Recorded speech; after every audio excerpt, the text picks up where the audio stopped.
Brothers, the world's most expensive gifts often come disguised as blessings. They appear generous, but secretly come with a price called obedience. They promise power, yet quietly take away your freedom of choice. Accepting such a gift makes you a strong piece on the chessboard, but never the one moving the pieces. True strength lies not in begging for blessings, but in daring to ignite your first flame in the wild, outside the rules, even if that flame starts as weak as a candle's flicker.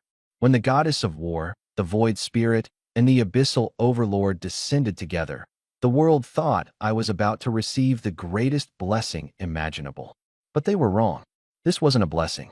It was the ultimate test of freedom versus servitude. Now let me ask you, if you could follow a deity and awaken a profession, who would you choose? The goddess of war, wielding her sacred rune greatsword? The void spirit, master of deadly assassinations?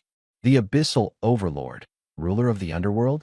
Or would you refuse all of their blessings, becoming a forsaken artifact bearer abandoned by the gods? Here I stand, on the awakening platform, full of doubt because the scene before me is nothing like what the instructor described. According to the textbooks, all professions come as gifts from the gods. Just step onto the platform, touch the stone, and a god will appear behind you. They will choose you, grant you a profession, and from that moment on, you fight for them, slaying monsters and sacrificing their fire cores to grow in levels and power. But now, in front of me stand four gods. The first, clad in golden armor, wielding the sacred rune great sword, her aura sharp as blades. The second, shrouded in a black cloak, her face hidden by a veil, exuding lethal intent. The third, leaning on a bone staff, radiating a chilling undead aura. The fourth, a broken and scarred figure, yet standing tall like a veteran of countless wars. The silence is deafening. The goddess of war is the first to speak. She looks down at me coldly. Awakener, I sense your dedication and piety. Follow me, and I shall grant you the honor of a warrior. Her voice falls, and the stone monolith trembles. A gray light slowly rises, revealing a notification. Follow, goddess of war. Available profession, D-class warrior. The gray glow dims. D-class, a foot soldier's profession. I say nothing. I simply shake my head in refusal. The air grows tense. The shadow of the goddess of war fades away.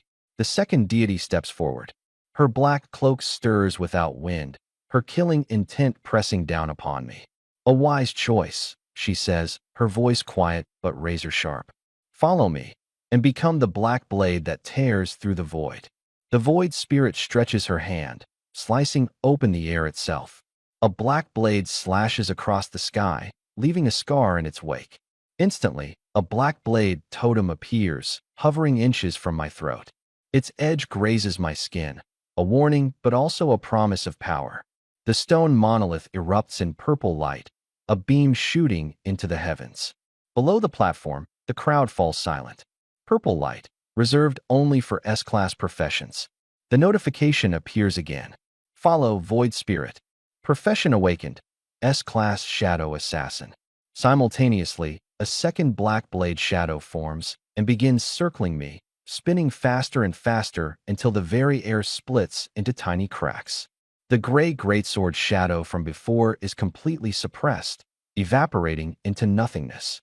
Below the stage, Su Kuan, who just awakened an S-class dragon monk, springs to his feet, his face ashen. How can one person awaken two professions? His shout echoes through the crowd, ripples of shock spreading across the field. Lin Xueming and Lu Rian's faces pale as well. Lin Xueming rushes to the podium, pointing directly at me. Principal, there must be a mistake. Chun Zhe awakening two professions is impossible. He's nothing but a failure. All eyes turn toward the stage where the principal and staff are frozen in place, their expressions grave. Yet the stone monolith continues to tremble, its light still surging. The real transformation has only just begun. One by one, jaws drop in disbelief. The head of the grade rushes forward, blocking Lin Xueming with one arm. Please, student, control yourself. On the podium, the elderly principal Lin Zhenin slams his hand onto the table and rises with a roar that echoes across the crowd. Good kid, that's no mistake. This is undoubtedly an S-class profession. I knew it. He continues, his voice trembling with barely contained excitement. I've taught for most of my life, and never boasted without reason. I've heard the stories. Though rare, some individuals are chosen by multiple gods, capable of awakening more than one profession. Authority. That is a legendary existence. At this moment, the individuals on the podium suddenly heard gasps from the crowd below. The commotion grew louder. Screams pierced the air even more sharply. Oh my God! Look, the awakening platform. Lin Zhengnan and the others hurriedly turned their heads. With one glance, they collectively inhaled deeply. On the awakening platform, the ancient stone monument lit up again.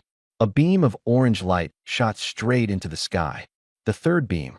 This was Chun Zhe's third class. 3 deities. At the same time, chose him. The atmosphere in the venue instantly exploded. And me? I was still standing on the awakening array. I shook my head.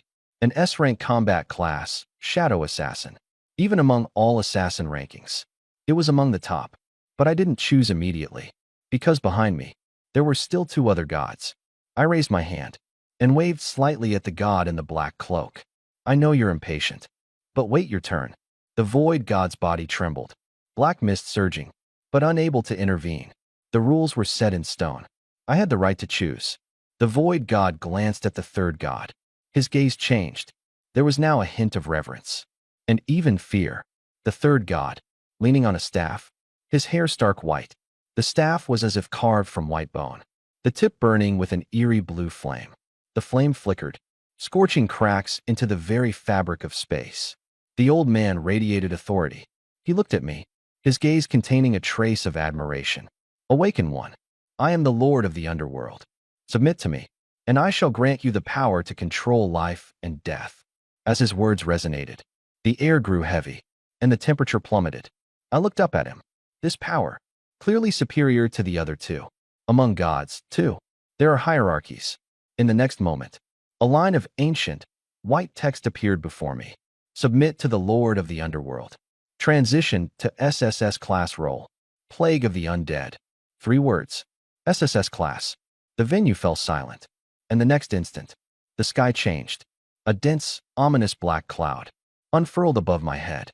The cloud loomed low, winds howling with a spectral chill. On closer inspection, that was no cloud. It was bone. It was countless skulls and skeletal fragments. The black cloud was a legion of billions of skeletons. Outside the awakening platform, the crowd only saw the ancient stone monument erupting with an orange beam. Then, the sky suddenly darkened, like an eclipse descending. Countless skeletal figures blanketed the heavens, so thick it stifled breathing. Upon closer observation, those ordinary skeletons were merely the lowest-ranking soldiers. Giant undead beasts strode through the air, every step causing spatial ripples. Undead assassins vanished into the shadows, only to reappear hundreds of meters away the next moment. Undead knights, mounted on skeletal warhorses, charged forward. The warhorses neighed. The air fractured from the force. Higher above, a massive skeletal dragon soared through the skies. Its wings stretched wide, shrouding the heavens. Its dragon breath descended, bringing winds of blood and chaos. Looking as far as one could see, it was akin to an advent of the apocalypse. The awakening ceremony transformed into a spectacle of unimaginable destruction. At that moment, all across the nation, news channels cut their regular programming and broadcast an emergency bulletin. The KK Evening Report interrupts to bring you breaking news. The true storm was just beginning. Moments ago, over our nation's skies, a sudden billowing black cloud of skeletons emerged. The skies darkened in an instant, white bones roiling with suffocating pressure. The official emergency announcement followed. Residents are advised not to panic. This phenomenon was caused by the awakening of a job class by an individual in our nation. Meanwhile, in the classified military base codenamed Dragon's Nest, an elderly man with white hair stood in the command center, dressed in full military uniform, a chest laden with service medals. His sharp gaze pierced through the apocalyptic horizon above. Elder Chun, it's fortunate you managed to suppress the phenomenon in time, he said gravely. Otherwise, intelligence would have already leaked across to the Euros and beyond. His voice was low, carrying an undeniable pressure. Beside him, the man addressed as Elder Chun was drenched in sweat, his breaths heavy. Elder Chun, who held the title of nation-stabilizing general of Dragon Country, was a professional five-element illusionist. Moments earlier, he had burned through his mental energy, forcefully erecting a mirage barrier to confine the skeletal storm within the borders of Dragon Country. Had it been delayed by just one more second, the phenomenon would have spread worldwide. If enemy nations had traced its origin, the consequences would have been catastrophic. I've already ordered an inquiry, Elder Chun said. No matter who has awakened, the military will protect them at all costs. The speech concluded. The hall fell into a brief silence. But everyone knew. This time, the Dragon Nation had birthed a monster-level figure. Beneath the awakening platform, the old headmaster, Lin Zhengnan, trembled as he clutched his hands. He stared at the sky, his lips pale. Plague of the undead. This is a plague of the undead. His voice quivered, yet it was filled with fervent excitement. This was a sign, a phenomenon, only triggered by careers ranked S tier and above. And this scale? Unseen before. Unprecedented. Even back then, when that illustrious predecessor caused an entire army of the undead to sweep across the land. It was merely a double S-tier career. Necromancer, that figure of legend, with an army of tens of thousands of skeletons, single-handedly flattened a city, a mountain of corpses, an ocean of blood, unstoppable by anyone. And yet now, the dark clouds in the sky far surpassed the scale from back then. The answer was glaringly obvious. Among the crowd below the platform, the leader of the Domination Guild was the first to react. He pulled out his phone, fingers flying across the screen to dial. Other guild leaders jolted to their senses. One after another, they abandoned decorum, urgently contacting their respective guild masters. Their voices lowered, but their speech quickened. Everyone understood. A rank SSS career was not a simple prize for them to negotiate over. It required their guild masters to step forward personally. For decades, the four major guilds of the Dragon Nation had stood in equilibrium, equally matched.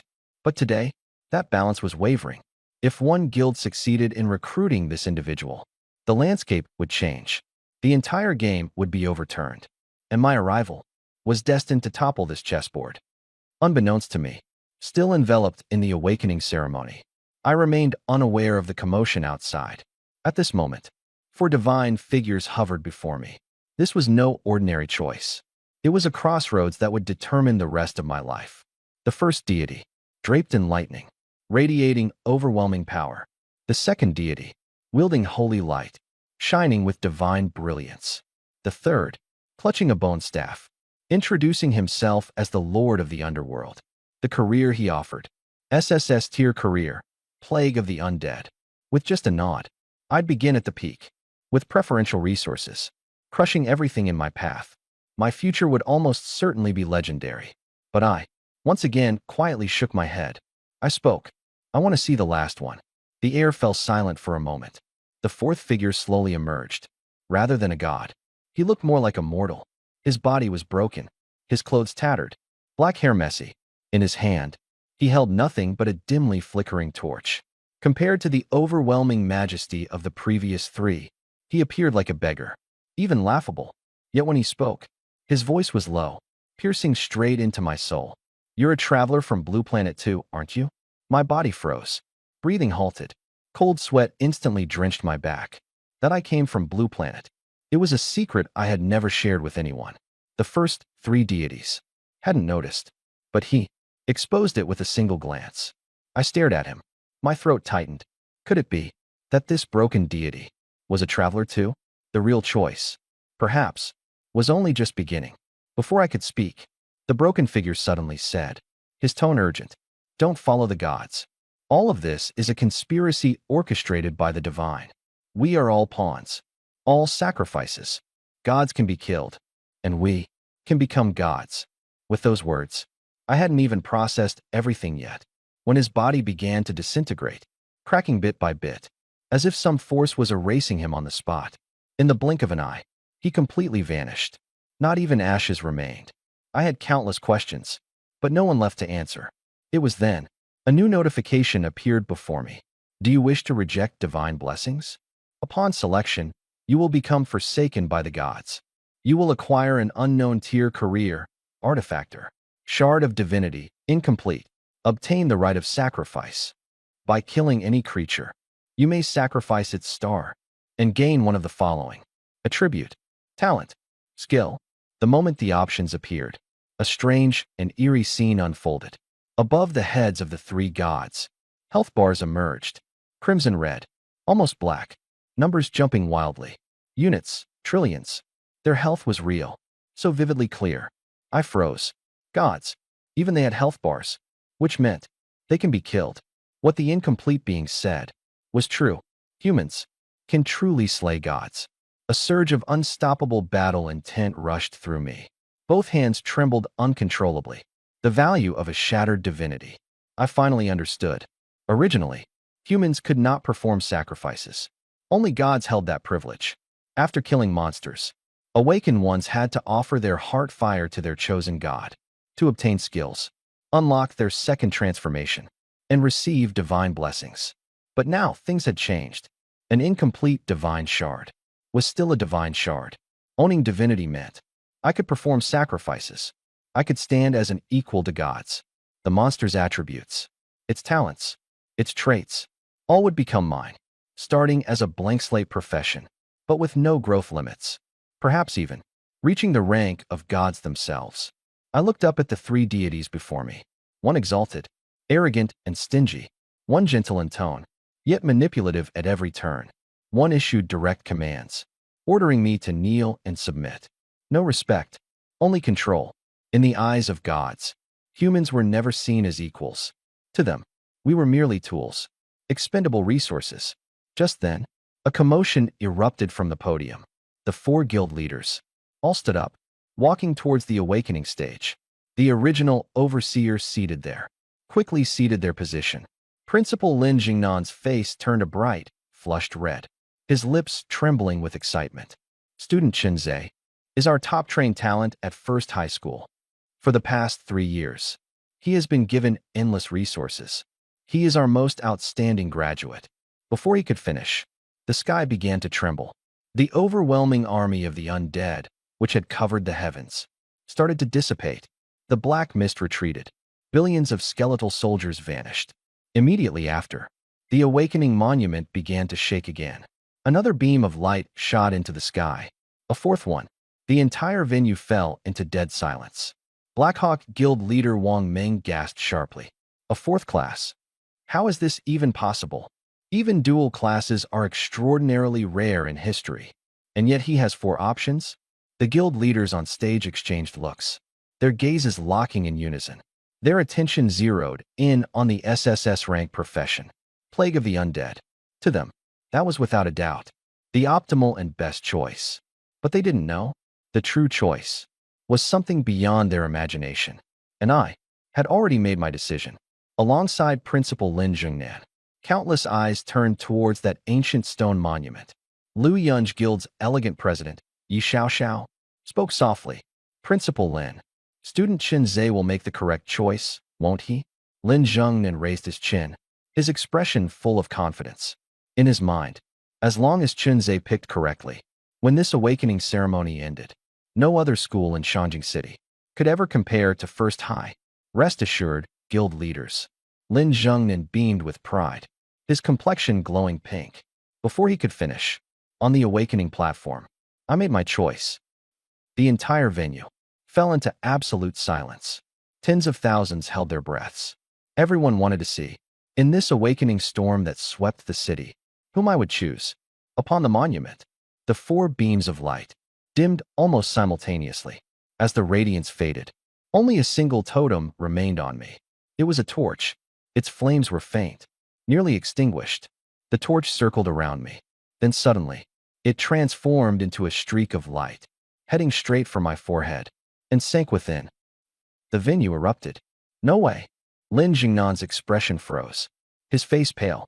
Chen Zhe hadn't chosen Plague of the Undead. On the stage, the 4 union leaders, all stunned, their gazes frozen. Nobody spoke. The air felt heavy, like it had solidified. How is this possible? He didn't choose Undead Scourge? That's a calamity tier profession.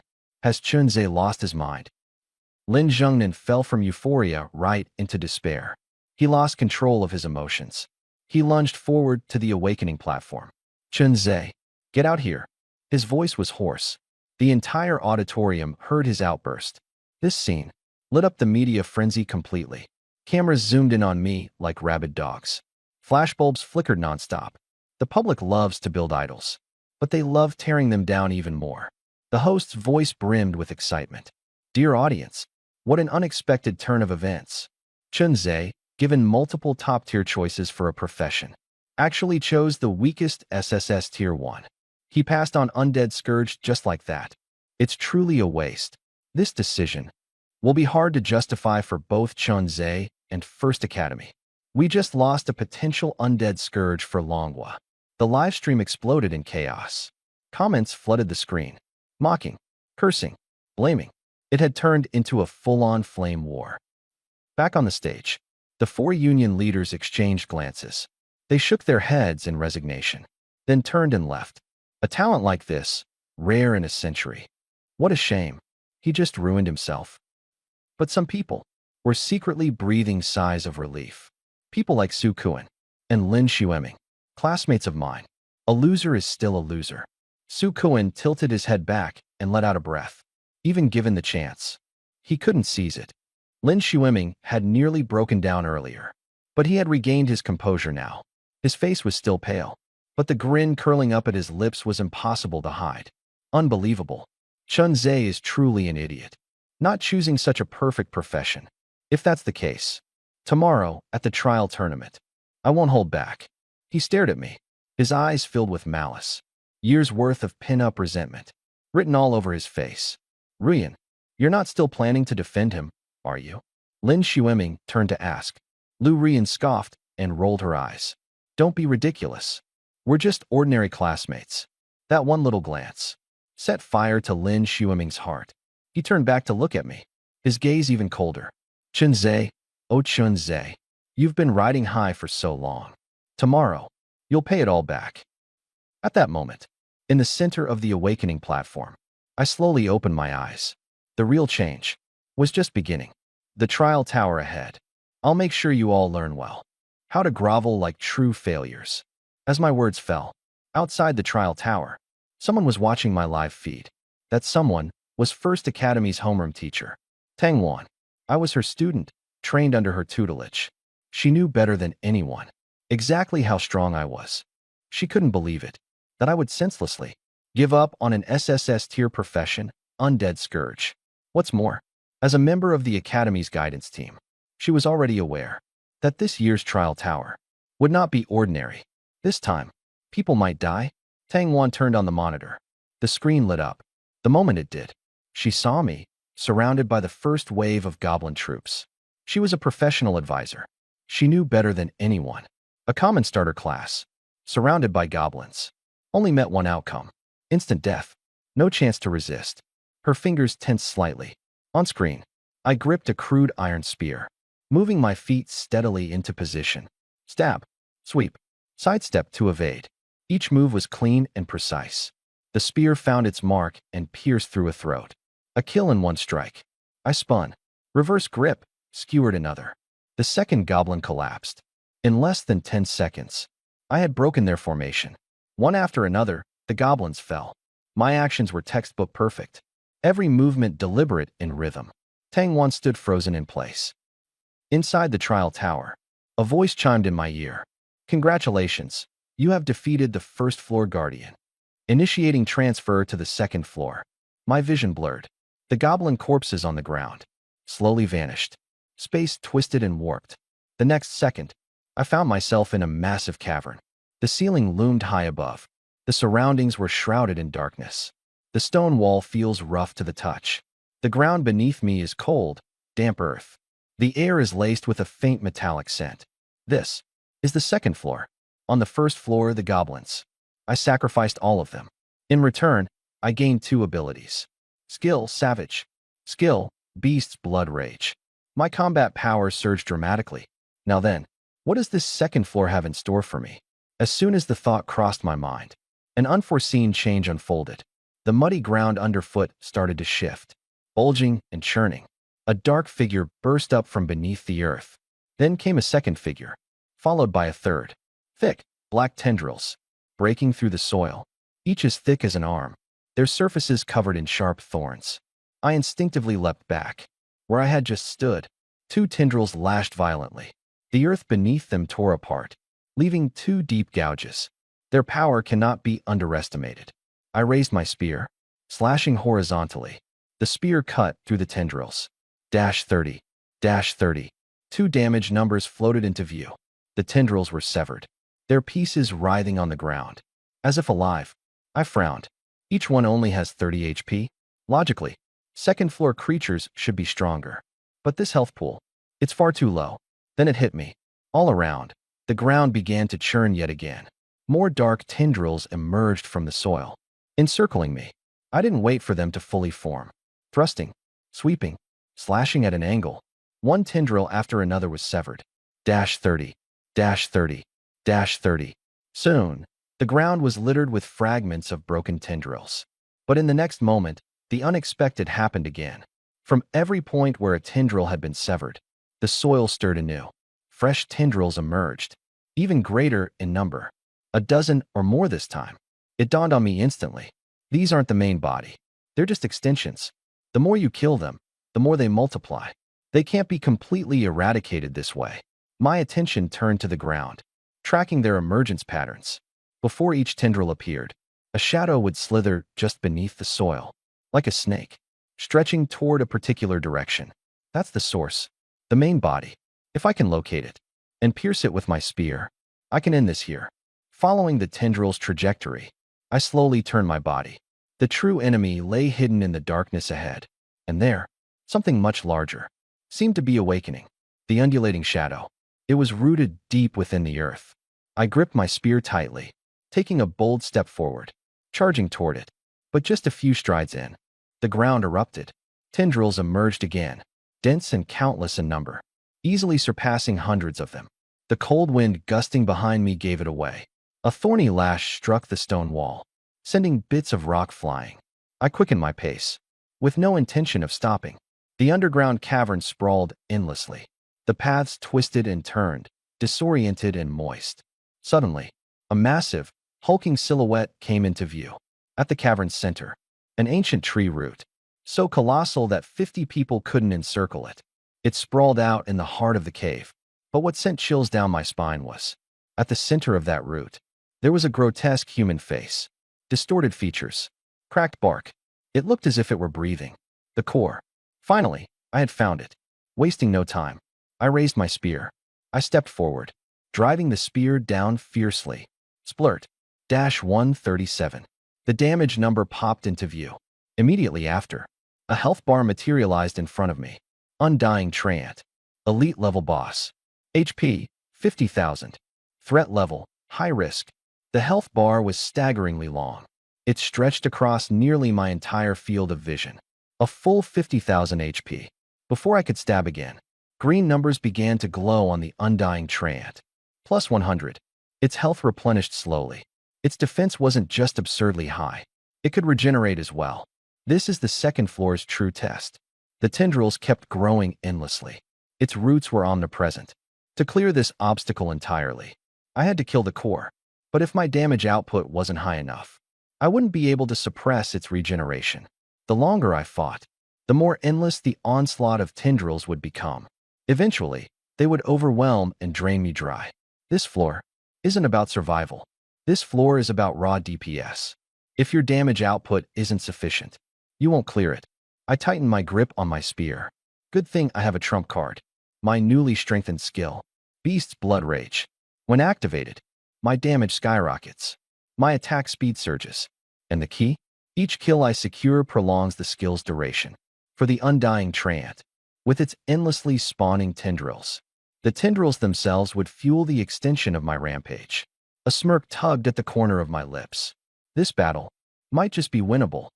Outside the trial tower, by the first floor, over half the participants were already eliminated.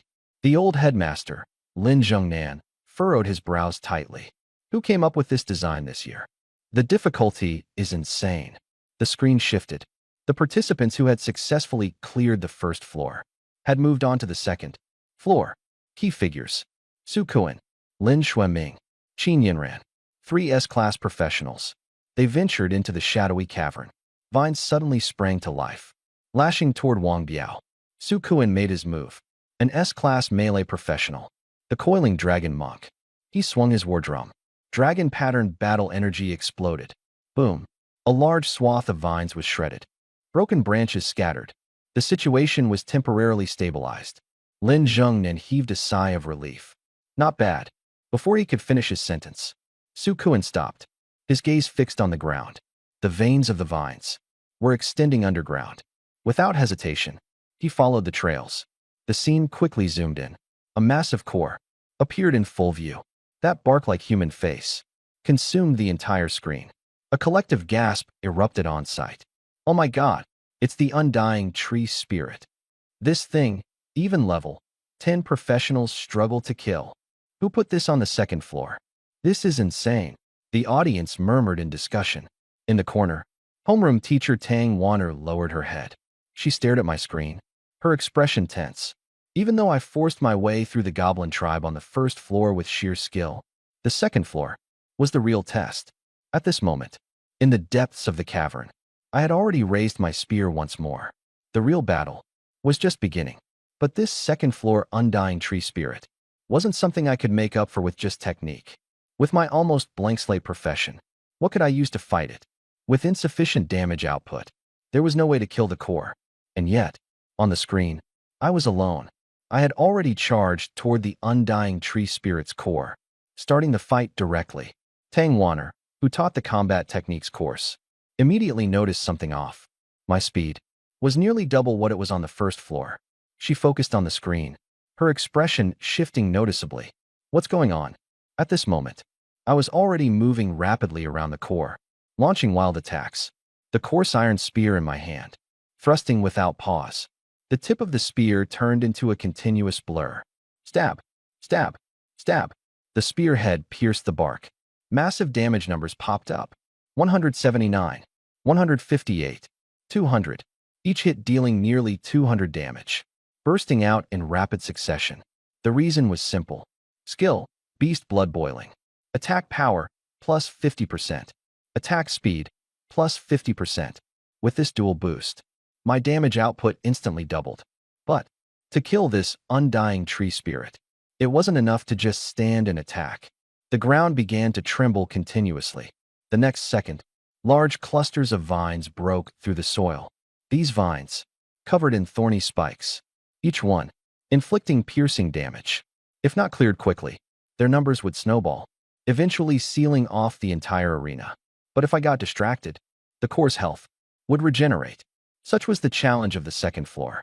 Dealing damage and crowd control both had to happen in tandem. Fortunately for me, multitasking wasn't an issue. With my left foot stepping forward, I kept close and attacked the core, while my right hand swept the spear horizontally, severing vines as they emerged. Snap! The vines broke apart. Beast blood boiling's duration refreshed. That's right. These vines weren't just obstacles. They were my sustained fuel. As I fought the core, I cleared the vines, perfectly maintaining the rhythm. 1 minute passed. The core's health bar dropped by a third. 2 minutes passed. The vines had nearly filled half the arena, but I kept clearing them out. 5 minutes in, the core's health bar was finally down to its last. I charged up, aimed for the final blow. Thrust. The spear pierced the core. That seemingly endless health bar drained completely. Boom. The giant tree spirit split at the middle. Its trunk collapsed. Branches withered, turning into a cloud of dust filling the air. The undying tree spirit fell before me. The next second, a flood of experience light surged into my body. Level up. Current level, 6-7. Current level, 7-8.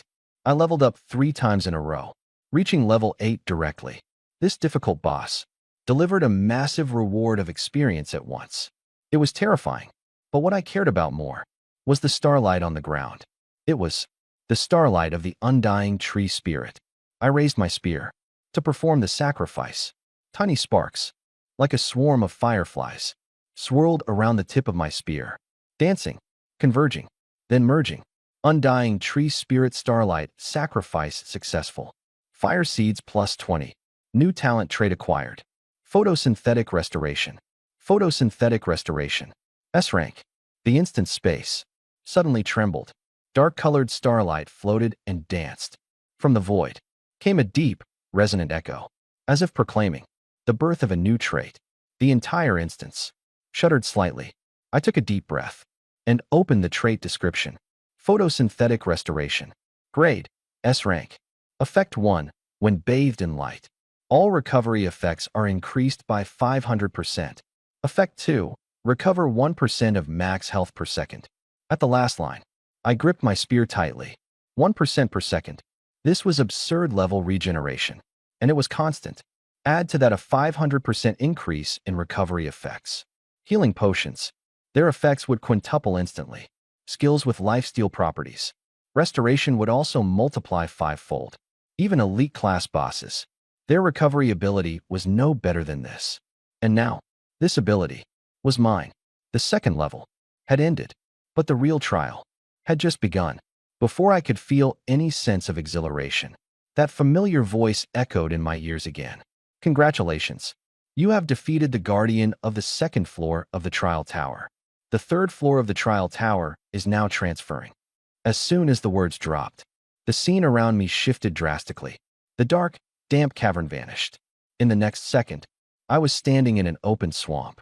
The air smelled damp and metallic. The ground was soft and muddy. In the distance, bubbles rose and burst. Before I could steady myself, the system prompt rang again. Congratulations. You are now the fifth individual to enter the third floor of the trial tower. Current remaining participants in the trial tower, 47. I glanced at the number. 47, which meant only 47 of us were left in the entire instance. The elimination rate was ruthless. This year, in Shangjing City alone, over 10,000 students participated in the awakening ceremony. And after just 2 levels, it was down to a mere few dozen. The creator of this trial tower was merciless. Before I could dwell on the thought, the swamp ahead churned violently. 3 mounds of dirt bulged out of the black, murky ground. Mud burst apart. 3 figures slowly emerged. Humanoid. Their skin, pale white. Smooth, glass-like. Long hair tumbling down. Their features were eerily enchanting. In the next moment, a low chant spread through the air. The atmosphere trembled. The water rippled. Swamp banshees. I immediately retreated, stepping back onto a solid rock, pressing myself close to a jagged pile of stones for cover. Almost simultaneously, a visible sound wave swept through. Boom. The ground where I had been standing shattered into fragments. The entire surface shook violently. An area attack, and of magical nature. The third floor's guardians. 3 swamp banshees. These creatures were notoriously difficult to deal with. Their attacks weren't physical, but widespread soundwave blasts. Hard to dodge, harder to block. And on this level's wide-open terrain, 1,000 meters of swamp stretching with barely any cover. This stage tested mobility and endurance. I quickly deduced the rules. My lips curved into a grin. When it came to speed, I might not rival an A-rank agility build, but endurance? With my new trait, no one could match me. I activated the strength in my legs and sprang away from the rocks, charging directly toward the closest swamp banshee. It was just about to begin its chant, but by then, I was already in front of it. My spear thrust forward, piercing through its abdomen with a wet sound. Blood splattered, but I didn't linger. I pulled the spear out and darted away. In the very next instant, the sound wave exploded, smashing into the ground where I'd just been. I slipped back behind the rocks, calming my breathing. The wound I'd just incurred was slowly healing. My health bar filling up steadily. 10 seconds later, I dashed out again. Another spear thrust, another clean hit, and another retreat. Rinse and repeat. A hit, then a withdrawal, never overextending. The swamp banshees unleashed wave after wave of sound-based attacks. The ground cracked apart. Rock piles crumbled, yet none of their strikes ever landed on me. Time ticked by. After what felt like over 10 minutes, the last banshee of the trio collapsed into the ground. The swamp banshees let out sharp, piercing screams. Their bodies shattered into fragments, dissipating into glowing specks.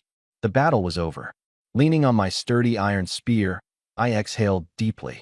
With this steady, methodical combat style, I'd taken down all 3 swamp banshees. The XP bar surged upward. Level up. Current level, 11. I didn't stop for a break. I immediately initiated a sacrifice. Sacrificed the swamp banshees. 3 pale, ghostly flames appeared, slowly floated upward, and then merged into my body. Swamp Banshee Heartfire sacrifice successful. Skill unlocked. Water shift. A second skill. I immediately opened the skills menu. In the skill list, aside from Beast Blood Surge, there was now a new entry. Water shift. Grade B. Type. Support. Effect 1. Summon a flow of water to envelop your body. Effect 2. Grants immunity to most movement-slowing control effects. Passive effect. Increases movement speed by 15%. Control immunity. Speed boost. Especially useful for terrain restrictions. Reading the skill description, I realized that the swamp terrain on the 3rd floor would no longer be much trouble. However, what I didn't realize at that time was that the true test was just beginning. This seemingly ordinary non-damage skill would soon prove indispensable in the coming challenges, especially on the Trial Tower's 4th floor. Notification: you have defeated the Guardian Creature of Floor 3. Transferring to Trial Tower, Floor 4. Floor rules: killing all Guardian Creatures is not required. The goal is to survive and reach the central teleportation platform. No need to kill Guardian Creatures? The simplicity of the rules seemed suspiciously odd. The first 3 floors had been full of traps, with danger lurking everywhere. This floor suddenly relaxing the conditions just made it seem all the more alarming. A few seconds passed, a flash of white light, and I was teleported to the 4th floor. And the moment I landed, I froze. The Guardians here weren't just a few creatures. I was standing in the midst of an entire ghost flame spider nest. Layer after layer of webs stretched from the ground to midair, stacked so densely that they sealed off every path. The entire space resembled a giant spiderweb prison. Deeper within the nest, countless ghost flame spiders swarmed. Their bodies were pitch black, with fangs glinting a ghostly green. As their venomous jaws clicked open and shut, ghostly flames seeped through the gaps. The flames were laced with venom. If bitten, you'd first burn, then be poisoned. Double DOT, damage over time effects. Tanky or not, no one survives when the poison stacks too high. I'd barely landed when silken threads snapped through the air toward me. Without hesitation, I sidestepped and rolled to dodge.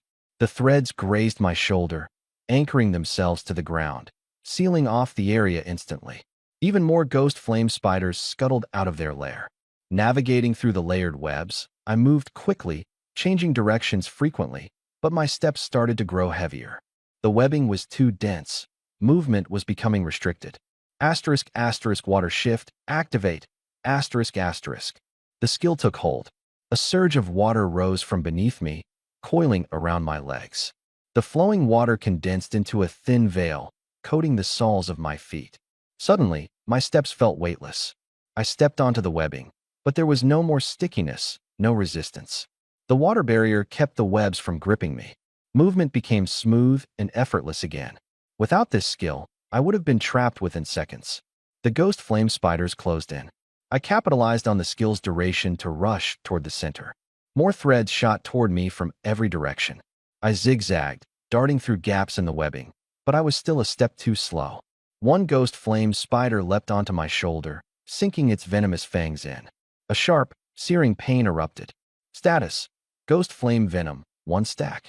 Burning damage, 9 per second.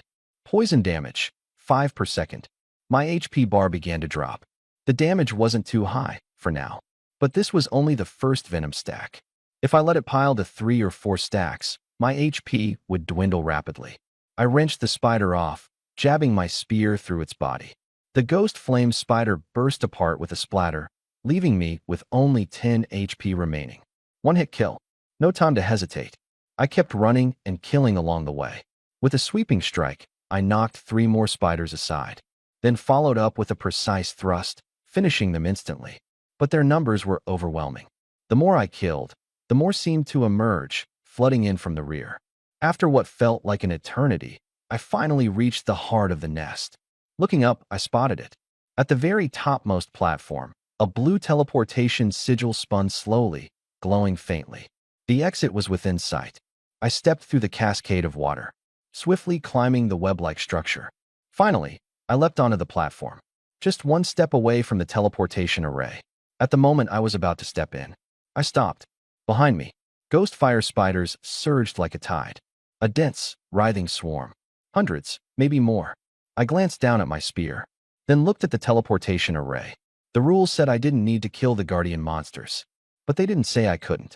These ghost fire spiders, only 10 HP each. Basically free EXP. Opportunities like this don't come often. I spun around sharply, raising my iron spear. With a sweeping motion, damage numbers flashed across my screen, and rows of ghost fire spiders collapsed instantly. Another thrust. The entire front line cleared. The rear immediately surged forward to fill the gaps. Their numbers continued to swell. Standing at the edge of the teleportation array, I struck again and again. Precise. Swift. Each thrust brought down a corpse. The bodies of ghost fire spiders began to pile up beneath my feet. My EXP bar climbed rapidly, and from the depths, more spiders spilled from their nests. The real challenge was only just beginning. I knew I couldn't hold them all off indefinitely, but before that moment came, I would kill as many as I could. What is Chunze doing? The only one who could see my perspective was Tangwaner. She froze in shock. He had already reached the teleportation array, but instead of using it, I turned back to continue slaughtering ghost fire spiders. Did he not see the prompt for the 4th floor? Tangwaner began to panic. If 2 players reached the same final level, whoever arrived first would have the higher score. Time meant points. Chunze, what the hell are you doing?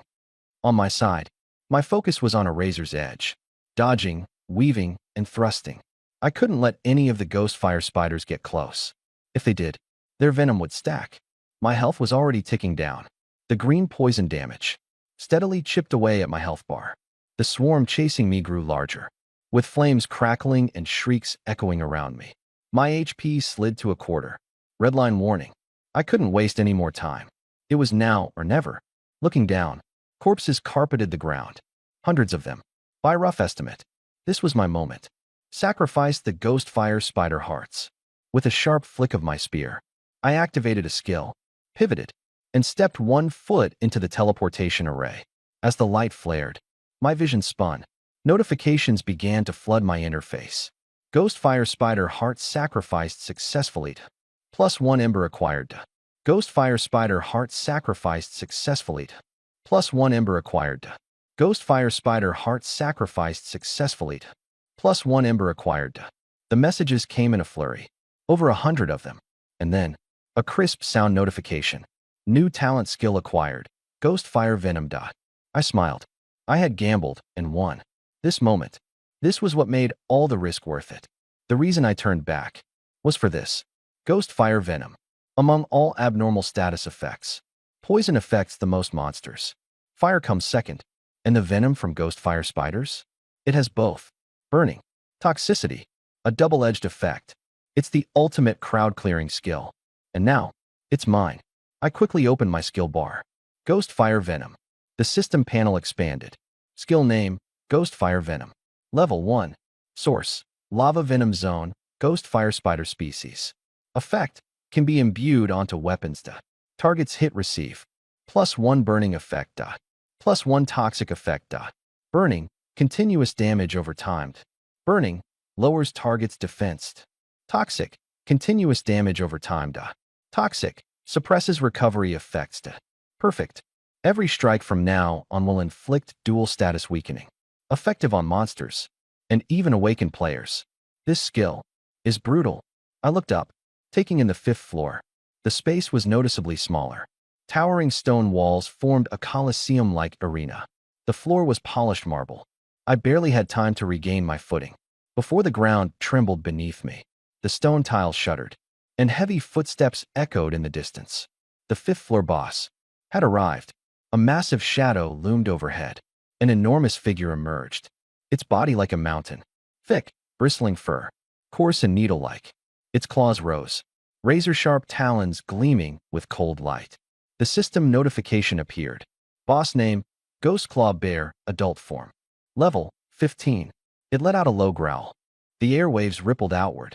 The real battle has just begun. Elite boss. Danger level. Extremely dangerous. I slowly pulled back the bowstring. The string went taut, humming ever so slightly. Finally, the real face-off is here. No retreat. No cover. In front of me stood an adult ghost claw bear. It towered over 3 meters tall, shoulders broad like walls, claws dragging near the ground, thick as iron mallets.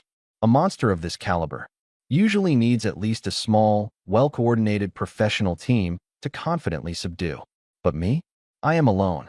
The clearing around us was vast. No boulders, no trees, no obstacles to maneuver around. Once you're in its sights, you can only face it head-on. But I did not lower my weapon. The ghost claw bear was covered in thick hide.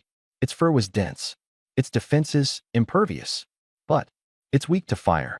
Being an ordinary corporeal creature, it has no elemental resistance. That means it's weak to poison as well. Information confirmed. The plan is clear. This fight isn't unwinnable. The ghost claw bear let out another growl. The ground trembled beneath it. The battle was imminent. Outside the Tower of Trials, the Awakening Ceremony Plaza, the old headmaster, Lin Zhengnan, stood before a massive screen, his face grim. He didn't utter a word. This year, who on earth designed this damn Tower of Trials? On the live broadcast screens, most of the footage had faded to black and white, eliminated. Only a handful of S-rank seed candidates remained, along with the isolated efforts of a few others. Cold Steel Monk, Su Kuan. He endured heavy damage, pushing through straight to the hive's core. Being a semi-tank fighter, his defense was high, and his damage output solid. But the onslaught came too intensely. With every step he took, his health decreased visibly. Gritting his teeth, he charged forward. Fist after fist left explosions in their wake. The monsters fell, but so did his health, within a hair's breadth of collapse. Eventually, he stumbled into a teleportation portal, barely passing through. The plaza was filled with gasps. Frostblade swordsman, Lin Xueming. His situation was even tougher. His sword-based techniques, disastrously countered by ghost fire orbs.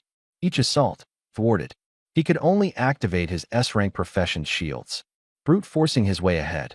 The shield cracked over and over, barely pieced back together by skills.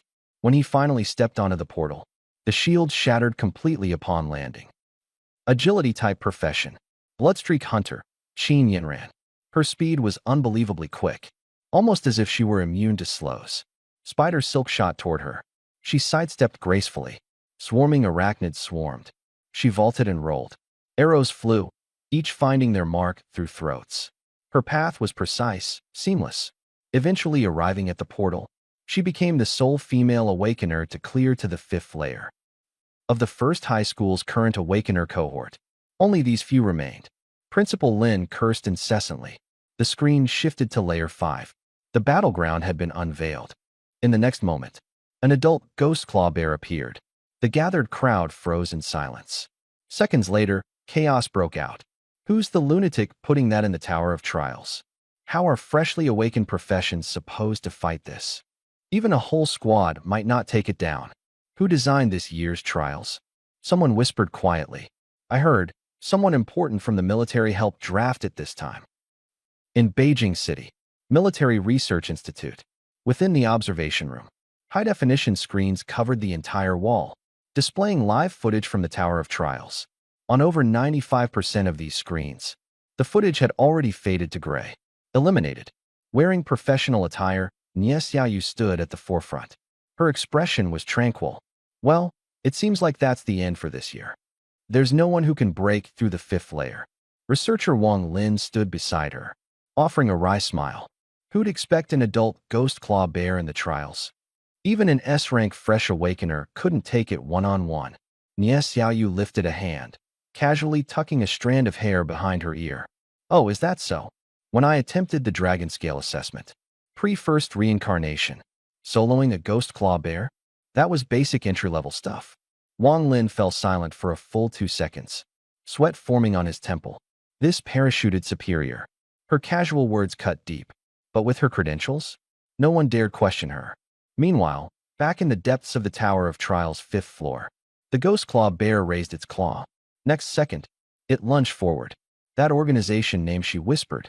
Wang Lin wasn't anywhere near clearance to comprehend. It was absolute classified military intelligence. Nie Xiaoyu bit down on the pen in her hand. Her motion was light, but the chill in her voice was unmistakable. What a pity. This year's Awakeners haven't even managed to clear the 5th layer, let alone reach the hidden layer. In fact, tracking down that little special one, I had to go through so much trouble. The undead researcher beside her felt a cold sweat run down his spine. For her to say it was troublesome, whatever's in that hidden layer must be beyond comprehension. And currently, standing on the 5th floor of the trial tower. No reckless assault, because right in front of me stands an adult ghost claw bear. This kind of monster. An average adventurer wouldn't stand a chance. The ghost claw bear is massive, like a small mountain. The coarse, bristly fur on its back stands on end, like steel wires, thick enough to serve as armor. Its gaze locked onto me, eyes filled with ferocity. Having made it this far, surrendering now? Absolutely not. That's not my style. As for my level right now, 13. All the attribute points I earned from my last level ups, I invested them into agility, maxing it out in an instant. Activating flowing water step, my movement speed skyrocketed. My body felt as light as a feather, nearly cutting through the wind as I moved. Right then, the ghost claw bear let out a deep growl, charging at me with brutal force. The ground trembled, the distance between us closing rapidly. 5 meters. 4 meters. 3 meters. The moment it closed in within 4 or 5 meters, I darted into a sharp sidestep, tucking into a roll, sliding against the ground to escape its path. The maneuver was messy, but it got me out of harm's way. The ghost claw bear's attack missed, smashing the ground instead, leaving fractures behind. As I stabilized my stance, I didn't hesitate for a second. I rushed to its back without pause. Having missed the lunge, the ghost claw bear spun around instantly, swinging its bulky forearms wide, aiming to crush me in an embrace. Its arms collided with a tangible force, compressing the very air between them. If it caught hold of me, my bones would be instantly pulverized. However, I positioned myself precisely at its blind spot, its rear. In that fleeting moment when its movement faltered, the opportunity arose. I raised my hand, activating a skill, Ghost Fire Venom. The tip of my withered spear shuddered, a wisp of eerie green flames wrapping around it. I thrust the spear forward, piercing into the ghost claw bear's back. Its flesh split open, the venom injected right in. Target afflicted, Ghost Fire Venom status.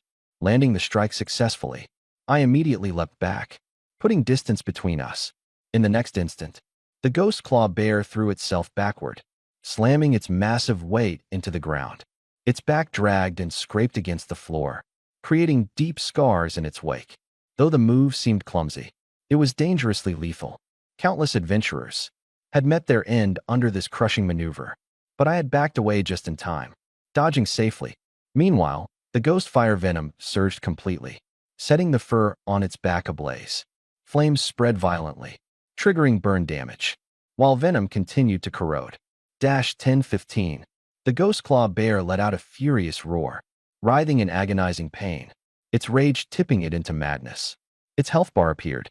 Adult ghost claw bear. Level 15. Classification Elite Boss. HP 4,953.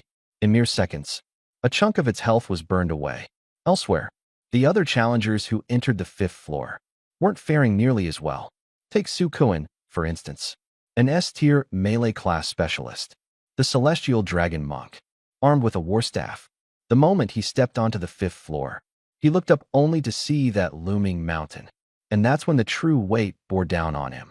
He had assumed the monster on the 5th floor would be like the immortal tree warden on the 2nd, massive in size, with high health, but slow attacks.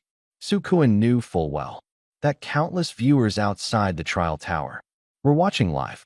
He let out a battle cry, gripping his war staff tightly, charging forward instantly. He wanted to make a statement, to prove that as his class, he could both take hits and dish them out. But the first move from the ghost claw bear taught him a harsh lesson. With its enormous body, it lunged forward abruptly. The speed was absurd, like an out-of-control truck barreling straight at him. In mere moments, it closed the distance, appearing right in front of Su Kuan. Before he could react properly, A massive claw came crashing down on him. Bam! A single strike inflicted nearly 900 points of damage. Exploding above his head, his health bar plummeted instantly.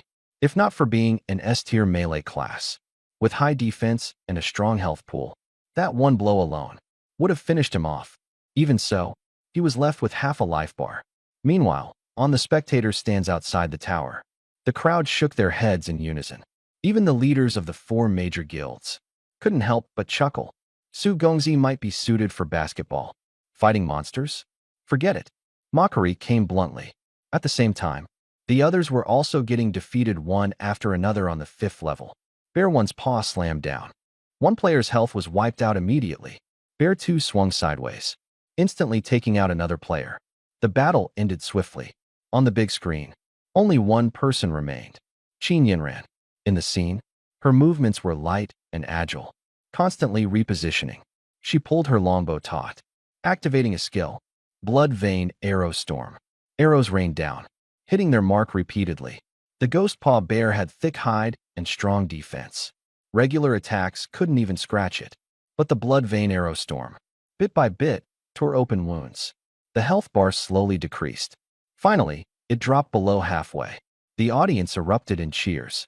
Qin Yinran, truly a role model for first high school. She proves that women are no less than men. The old principal, Lin Zhongnan, watched the screen, a fiery gleam in his eyes. His fingers subtly tensed. She has a chance to clear the 5th level, to achieve a perfect score. Meanwhile, Su Kuan and Lin Xueming, who had been eliminated, were already teleported out. Standing amidst the crowd, the two looked up at the screen. On it, Qin Yinran was still battling. She was known for being polite and respectful, yet always maintaining her distance. She was unanimously acknowledged as the campus beauty, admired by many. Su Kuan was one of them. As the heir to the Black Eagle Guild, he possessed status and privilege, a background most would envy. But in front of Qin Yinran, none of it mattered. He was rejected like everyone else.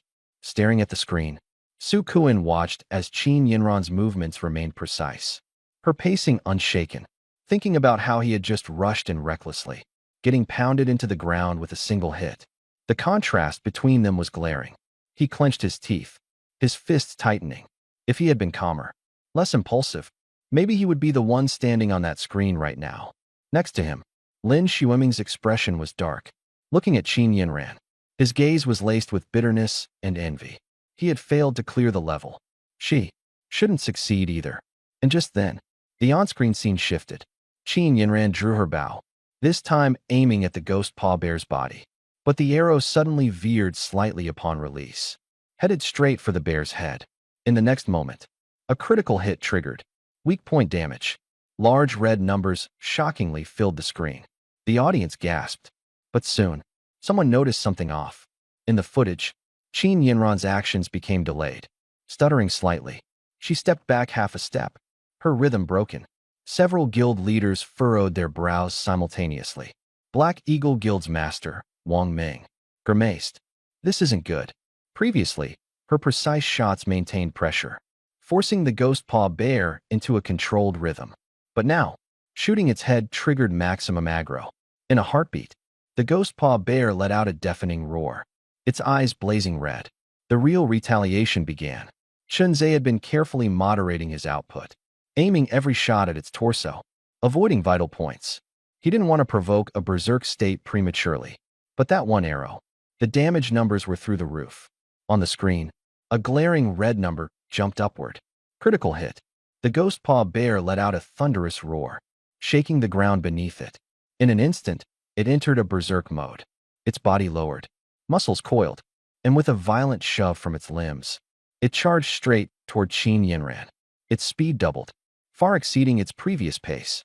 Qin Yinran instinctively sidestepped, but the arena was wide open, devoid of covers or obstructions. She had no choice but to desperately dash sideways. As her foot touched the ground, the Ghost Paw Bear was already upon her. Its massive paw swept across with tremendous force, splitting the air audibly. In the next instant, Qin Yinran was sent flying, her body dissipating into white light. 1150. Being an agility-based, low-defense class, there was no surviving this hit. A system notification popped up swiftly. Exited. Middle school awakened. Qin Yinran. Eliminated. Final score, level 5. Her perspective faded to grayscale in an instant. The last S-ranked candidate had officially left the trial tower. A collective sigh swept through the audience. Everyone believed it was over. Some even began to rise, ready to leave. But at that moment, the large display screen showcasing the trial tower suddenly shifted to a new scene. The screen locked onto a different view. This suggested the trial wasn't over yet. The crowd abruptly froze. A voice cried out in shock. Wait, there's still someone in there. Weren't they all eliminated? All 3 S-ranked fighters are out. Discussions sprung up everywhere. The crowd turned back, eyes glued to the screen once more. In the image, an awakened who hadn't been broadcasted before stood tall, wielding a heavy iron spear. Each step he took was precise. He moved carefully within the blind spot of the ghost claw bear. Every step was calculated to its edge. Each spear thrust hit the exact same spot. The ghost claw bear swiped its claws furiously and missed every single time. Its health bar dropped to just 1/5. For a moment, silence engulfed the entire venue. Tang Wanner silently put down her monitor, her head lifting toward the big screen. Among the spectators, eyes widened one by one in recognition. Fellow classmates of the awakened finally identified the familiar face. Hold on, that's Chun Zhe. How is that even possible? Chun Zhe? He barely has a standard class, right? A standard class clearing level 5? No way. Su Kuan slammed the table and stood up, his face full of disbelief. Lin Xueming stared at the screen, his complexion pale. Level 1, the half-orc goblin leader. Level 2, the undead treant with 50,000 HP. Level 3, the swamp banshee and wisp nest. Each stage, a nightmare-level challenge. He should have died on the very first level. Lin Xueming suddenly shouted. He must be cheating.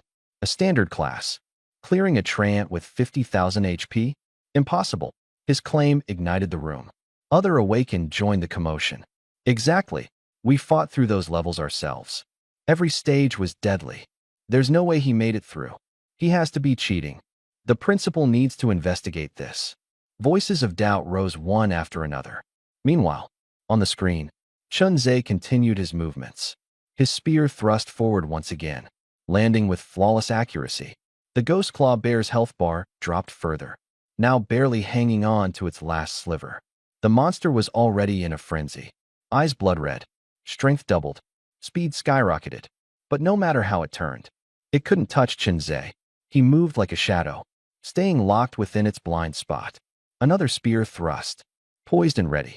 The final outcome was just moments away. Your actions weren't quick, but each evasion was perfectly timed to avoid the attacks. No wasted movements, no panic. Every step, calculated to perfection, treading just within the safety line. This was true mastery of distance control.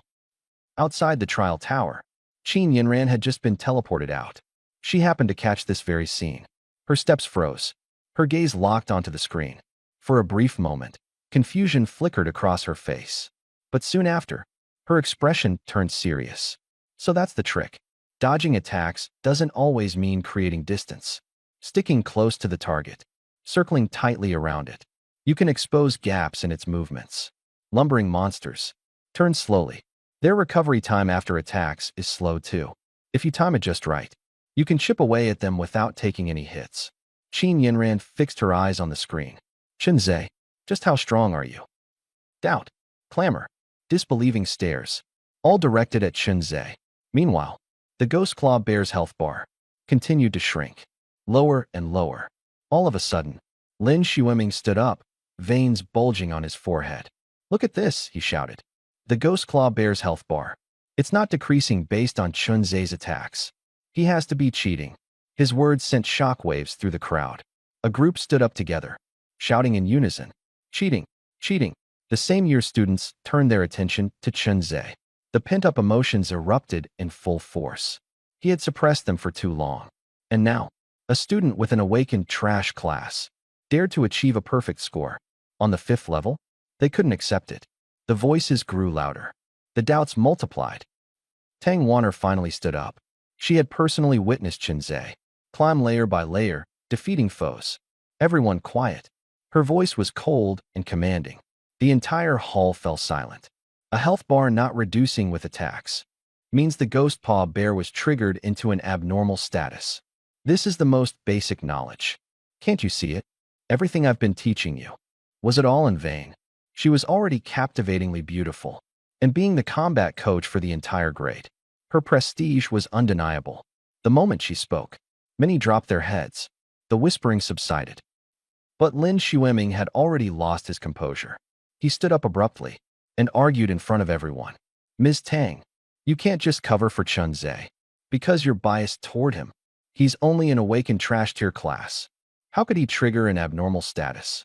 He must have cheated. Tang Wanner's expression darkened. She was clearly displeased, but she also understood deep down.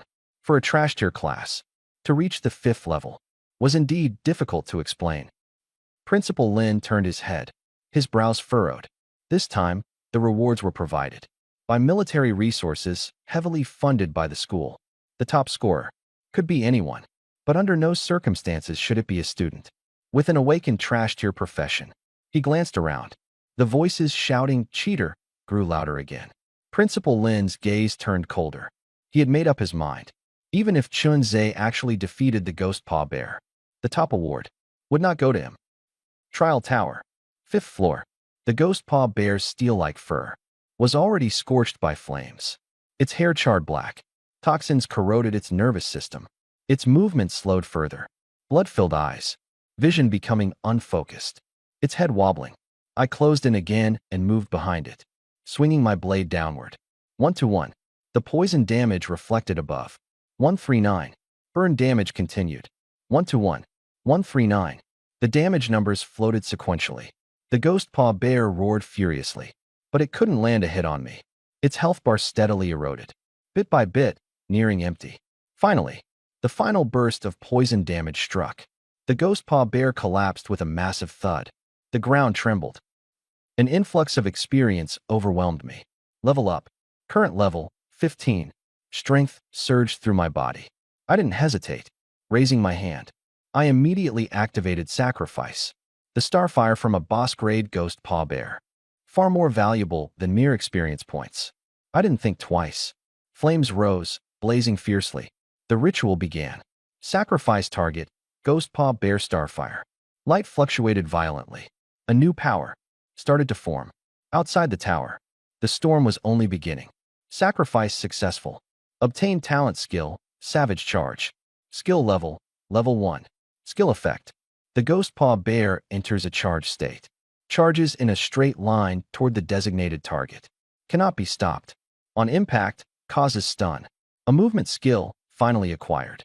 Just as a grin crept onto my face, a familiar sound rang beside my ear. Congratulations. You have cleared all layers of this trial tower. Would you like to unlock the hidden layer? Note: hidden layer gameplay will not be broadcast live. A hidden layer? I was stunned momentarily.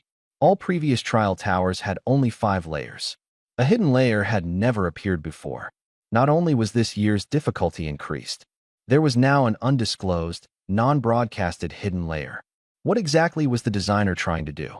But, since I'd already cleared the tower, might as well take a look. Enter hidden layer. As soon as the words left my mouth, the surroundings twisted dramatically. Visuals spun chaotically. Heaven and earth flipped upside down. In the next instant, I found myself atop a towering peak. The mountain pierced straight into the clouds, surrounded only by blue skies and dense fog. The air was cold, thin, and biting. Suddenly, a crisp snap came from beneath my feet. Crack! I looked down. A piece of white bone, crushed underfoot. Looking up again, what lay before me was a boundless sea of bones. Corpses of various monstrous creatures blanketed the entire mountain summit. Some skeletons were massive, several times taller than the clawed bear.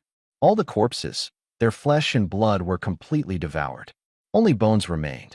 This place felt like a monster graveyard. The air was eerily still. I stood motionless, rooted to the spot. For such a terrifying force to reduce these massive creatures to mere bones. Whatever resides here is anything but ordinary. Just then, a pile of white bones ahead of me shifted slightly. From the crevice in the mass of skeletal remains, A pair of large eyes emerged, staring directly at me. The pupils, golden and vertical. Around the eyes were scales, dark red in color, radiating a cold, metallic sheen. And then, wings unfurled from behind the pile of bones. The wings weren't huge, yet they clearly hinted at immense power. My throat tightened. A dragon hatchling. Right here, in this very place. Dragons, the apex among monsters. Born with high resistance to magic. Ordinary weapons cannot penetrate their defenses. Even the lowest tier hatchling has the strength of a gold tier boss. The endless field of white bones was proof enough. All those colossal monsters had been devoured by this creature. I exhaled slowly. It seemed my trial had reached its end. Whoever designed this test no longer mattered. This dragon hatchling before me was simply out of my league. My crude iron spear wouldn't even leave a scratch on its scales. A single breath of dragon fire, and I'd be done for. I gripped my spear tightly, then hesitated. There was no use fighting. No point in hiding my fear. Even if I were to be eliminated by the dragon's breath. So be it. I put away my weapon and began stepping forward. To my surprise, the hatchling didn't lunge at me. It stood there amongst the bones, tilting its head curiously. In its golden pupils, there was no trace of killing intent, only a sense of intrigue. I moved closer and closer. Now at an even shorter distance, I could make out its features clearly. The scales, dark with a crimson hue, gleamed faintly under the pale light. Its wings, though still juvenile and undeveloped, were sleek and built for power. Its muscles were well-defined, emanating strength. This was a true dragon. And at this moment, it was watching me. Step by step, I approached until my gaze locked with its. Suddenly, a notification materialized before my eyes. The dragon hatchling initiates a contract with you. Do you wish to accept the contract? My body froze on the spot. My mind blanked out completely. The next instant, adrenaline surged through me. My blood raced wild. What the hell just happened? A dragon hatchling, initiating the contract? Forming a pact with a monster is rare to begin with. But a pact with a dragon? If successful, the bond would tether our lives together. We'd share strength and power.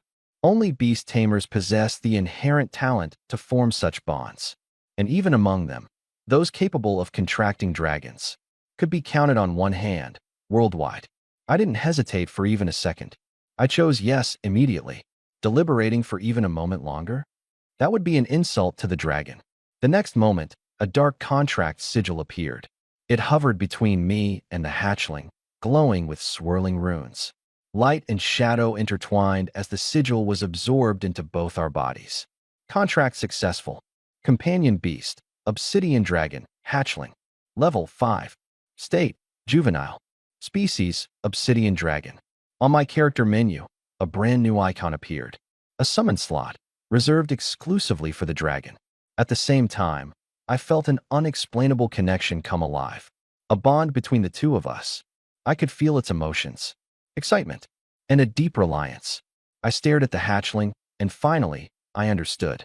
Understood why it chose me. Because of the very trait I was born with. Unique ability, fragmented divinity. Only beings of the highest bloodline could sense the power of divinity. And the obsidian dragon. It was one such creature. It could sense it. And subsequently, it had chosen me. As the contract was finalized, a new message popped up. Congratulations. Trial tower complete. Hidden level cleared. Preparing for tower exit transportation. Would you like to store companion beast, obsidian dragon hatchling, in the summoning space? Without hesitation, I clicked yes. Of course I'd store it. There was no way I was leaving without this hatchling. In a flash, the obsidian dragon dissolved into a stream of dark light, vanishing into the assigned space. Meanwhile, outside the trial tower, a raucous crowd was in an uproar. Cheater. Chunze must have cheated. Punish the cheater. On the giant screen, the health bar of the Razor Claw Bear, my final opponent, was steadily dropping. Everyone's gaze was fixed on the dwindling red line, as they prayed for a miracle. But no miracle came. The Razor Claw Bear's health hit 0. Its massive body collapsed to the ground with a thud. My crude iron spear impaled its throat. Blood sprayed. The bear lay lifeless. Silence engulfed the entire arena. The large screen displayed a refresh notification. First High School Awakener, Chunze. successfully cleared the 5th floor of the Tower of Trials. Trial ceremony concluded. Shangjing City. Control room of the Tower of Trials. Nie Xiaoyu pushed open the door and entered. At first glance, she noticed the message on the screen. It's over. Her tone was calm. She approached the control console. Everything that happened was within her expectations. An adult ghost claw bear wasn't something a newly awakened professional could ever kill. As for the hidden level featuring the dragon hatchling, that was a surprise she had prepared with great care. Unfortunately, no one had ever made it far enough to see it. She moved her hand over to operate the teleportation array, intending to summon the dragon hatchling back out. But the next second, she froze. The signal for the dragon was gone. Nie Xiaoyu stood still, completely stunned. Wait, what? Where's my dragon? Where's my huge dragon hatchling? The coffee cup in her hand slipped and hit the ground with a sharp crash, scattering liquid everywhere. The entire control room fell into an eerie silence. Her eyes widened, filled with confusion, and an unsettling trace of panic. Elsewhere, in the Tower of Trials, on the 6th floor, she stood. Nie Xiaoyu carefully scanned the vast space. Every corner, ruins, the areas behind the stone columns. She inspected them all. But the hatchling, it was nowhere in sight, vanished without a trace. Was it killed? The thought crossed her mind momentarily before she dismissed it. Impossible. A newly awakened professional couldn't possibly slay a dragon, even if it was just a hatchling. Besides, the dragon hatchling had a specialized chip implanted within it. Death would immediately trip a red alarm in the system. But now, there were no alerts. And the chip status was normal, which could mean only one thing. The dragon hatchling was still alive. But where was it? Nie Xiaoyu immediately opened the back-end control system, pulling up the 6th floor hidden levels video recordings. Her palms were sweaty, and her fingers slightly slippery. Luckily, there was only one record. In the entirety of Shangjing City, only one person had cleared the 5th floor by defeating the Ghost Claw Bear and entered the hidden level. Someone actually killed the Ghost Claw Bear? She stared at the screen, her gaze intense. The next scene played. Nie Xiaoyu abruptly stood from her chair, the sound of its legs screeching against the floor painfully sharp. What's going on here? On the screen, the young man stood face to face with the dragon hatchling. A faint contracting glow of a contract formation lit up between the two. Was he forging a contract? How is this even possible? A profession that had only just awakened. How could they possibly form a pact with a dragon? Dragons were proud beings. Their bloodline was their pride. If they did not approve of someone, they wouldn't even let them get close. And yet, on the screen, the threads of the contract slowly took shape. The radiant light enveloped both the young man and the dragon. Nie Xiaoyu's eyes widened in disbelief. She stared intensely at the progress bar on the screen. The pact completed.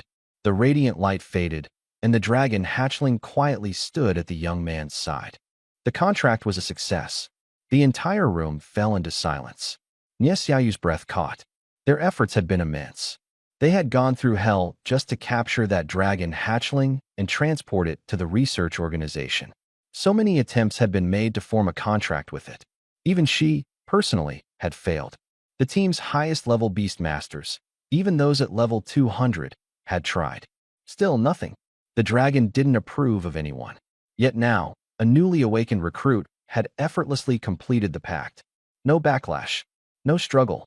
Smooth and successful. Just, who is this guy? Cold sweat began seeping from her forehead. This was bad. If this incident escalated, if higher-ups started investigating, the loss of the dragon would fall squarely on her shoulders. A military tribunal wasn't something to take lightly. Meanwhile, back at First High School, at the awakening ceremony site, the large screen came to life, slowly rolling out its latest announcement. Chunze successfully clears the Tower of Trials. Absolute silence swept over the crowd. Seconds later, chaos erupted. Cheating. He has to be cheating. Investigate Chunze. Punish the cheater. Shouts of anger surged louder and louder, a tidal wave of outrage.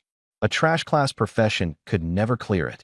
He's going to ruin this entire year's records. The crowd's emotions were fully ignited.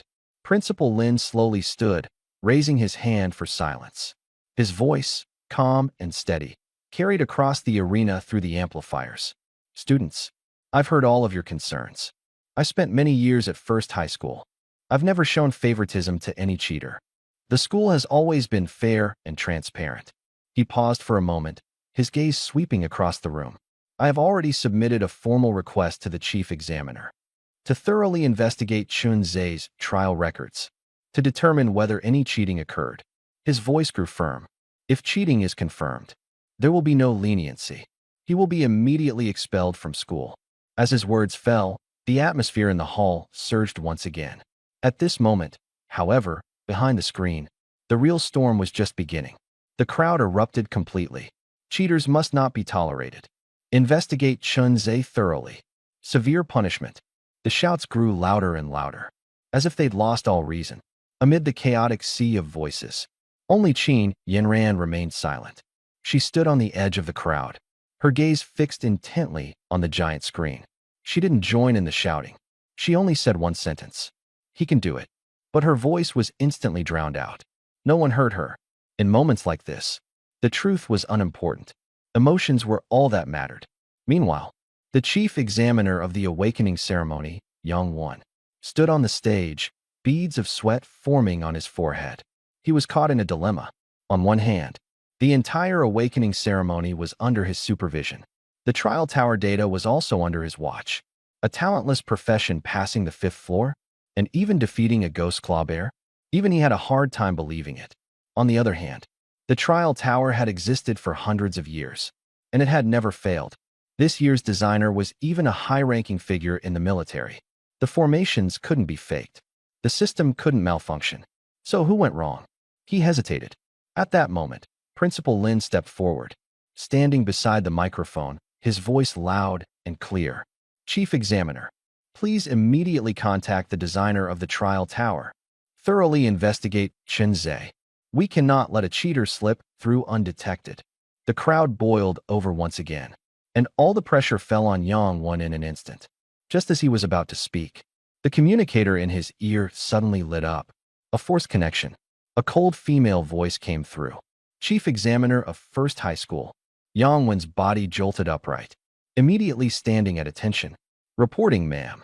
This is Yang Won, Chief Examiner of First High School, currently carrying out my duties. The other voice remained calm, yet carried a commanding tone. Chun Zhe passed the 5th floor and entered the hidden floor. Can you confirm this? A cold sweat instantly drenched Yang Wen's back. The hidden floor? He hadn't even noticed. His full attention had been on the 3 S-tier candidates earlier. If not for the automatic switch on the big screen, he would have had no idea Chun Zhe cleared the trial and even reached the hidden floor. This was not cheating. This was his negligence. His throat was dry, just as he was about to explain. The voice in the communicator interrupted him, even colder this time. Listen carefully. Immediately seal all information. No one is to know about the existence of the hidden floor. For this trial tower event, there are only 5 floors. There is no hidden floor. Understood. The command left no room for negotiation. Yang Wen's mind raced. For the military to suppress information, there could only be one possibility. The person had been noticed. It wasn't unprecedented. In the past, there had been exceptional talents who were secretly taken in by the military. Their records classified, the public left in the dark. Could it be that Chun Zhe had already caught the military's eye? He took a deep breath, his voice steady. Understood, ma'am. The communication ended. This exchange, however, had already been projected onto the big screen. The entire hall witnessed it. Although they couldn't hear the conversation, the atmosphere shifted dramatically. Everyone was waiting for a verdict. Principal Lin fixed his gaze on Yang Won. Director Zhang wore an expectant look. They wanted an outcome, a declaration of cheating. Yang Won turned slowly, walking back to the microphone. The hall was silent. He looked out over the crowd, his voice steady. The trial tower's data is completely normal. Chun Zhe's results are valid. A single sentence, like a thunderclap. The entire room froze in place, and the true storm was only just beginning. Yang Won felt a flicker of unease as he spoke into his communicator once more. Ma'am, what should we do with the trial results this time? Is Chun Zhe still considered the top candidate? The voice on the other end, Nie Xiaoyu, responded crisply. He's the only one who cleared the 5th floor. Of course, he's the top candidate. Her response came without hesitation. Understood, ma'am. Yangwen replied firmly. The chief examiner exhaled deeply. His superior had made the decision. The case was closed. He disconnected the communicator. Trophy. However, his face was visibly pale. Straightening his posture, he scanned the room with a sharp gaze. As the chief examiner of this awakening ceremony, I have personally verified with the designers of the trial tower. I hereby formally declare that throughout this trial tower experience, there were absolutely no issues. Student Chen Zhe did not resort to opportunistic tactics, and there was no hint of cheating whatsoever. Ranked first place. Next, I will personally present student Chen Zhe with the special first place award. As soon as his voice fell, the entire awakening plaza fell into silence. The once noisy crowd of spectators stood there, mouths agape, unable to utter a single word. The current year's awakening students were completely frozen in disbelief. This was the final verdict. Could there be a voice more authoritative than that of the chief examiner? On the podium, Principal Lin and Director Zhang both stood with stiff expressions. Principal Lin, who moments ago held the high ground advocating for fairness and justice, was now publicly humiliated. Instead of establishing himself as an emblem of righteousness, he became the ignorant principal who doubted his own students. The media's cameras had long turned their lenses toward him. This scene would undoubtedly be blown out of proportion. How is this possible?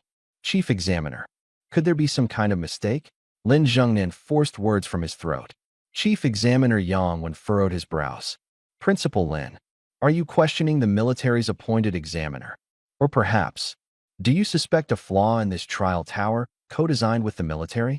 Two hefty accusations dropped on him instantly. Lin Jingnan's expression faltered, sweat forming on his forehead. No, no, no. How could I possibly doubt you? He waved his hands repeatedly. His tone hurried. At that moment, the trial tower emitted a flash of light, and a figure was transmitted out. The top candidate is out. The crowd instantly buzzed. I stood in front of the tower, still a step behind in processing everything. Around me, one camera after another.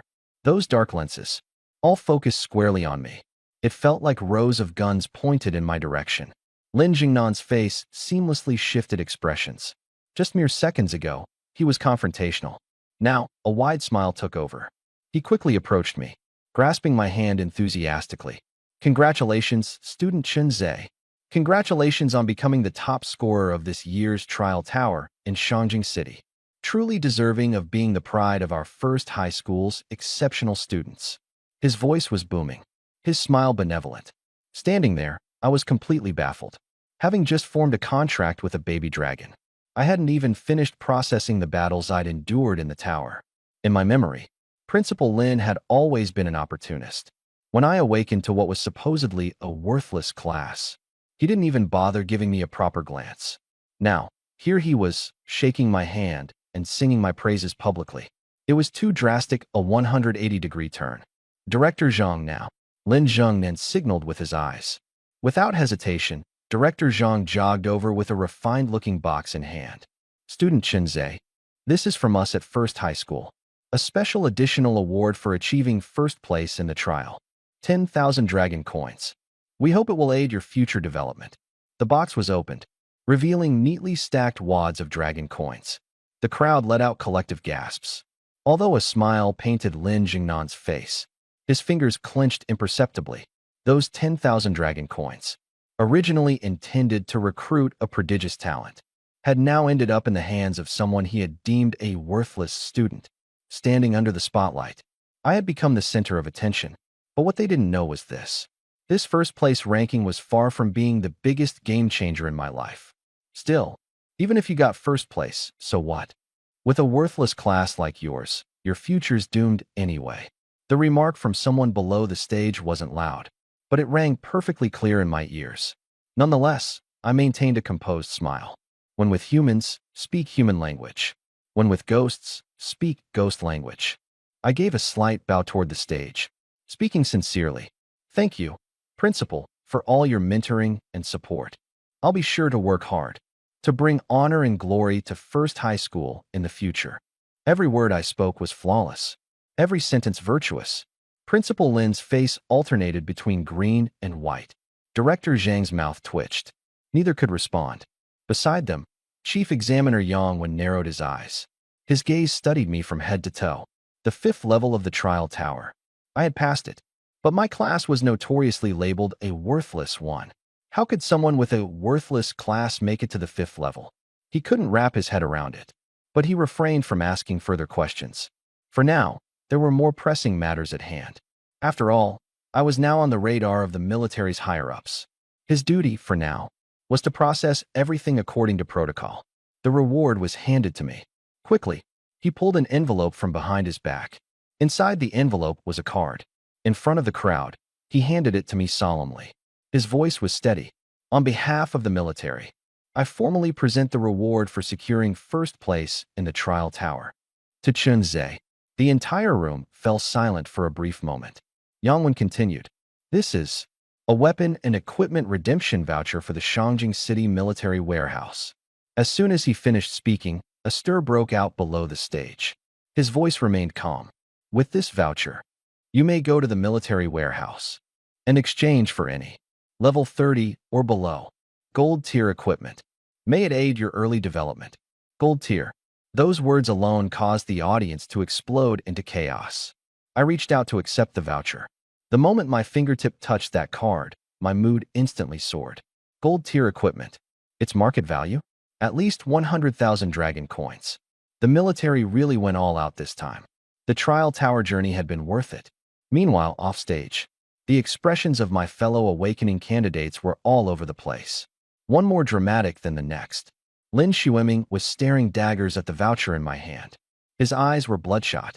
He had thought that first place would be his, and so would the reward. But instead, it ended up in my hands. He gritted his teeth and muttered under his breath. Why? A gold tier weapon. In his hands, it's nothing but a waste. His little entourage immediately jumped in. Exactly. A trash tier profession is still trash. So what if he got first place? When he tackles the next dungeon, he's dead meat. Their voices grew louder and louder, the mocking piling on back to back. Every single word pierced my ears. From the moment I chose the 4th job path, Artifact Master, I knew this would happen. That I'd be mocked, ridiculed. But never did I expect Lin Xueming, who used to follow behind me, asking questions, would flip so fast. His gaze was filled with nothing but hatred. It was then one of his newly acquired lackeys suddenly shouted at me.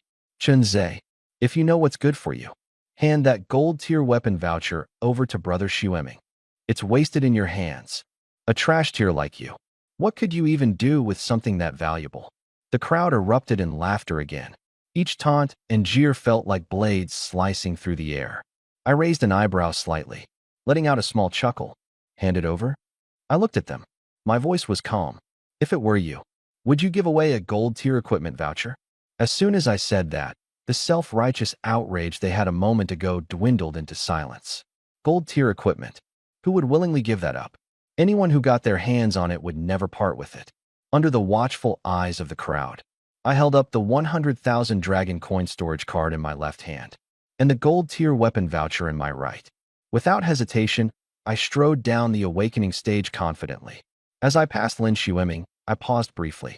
Lin Xueming, 3 years of high school. Have I ever wronged you? He looked up at me.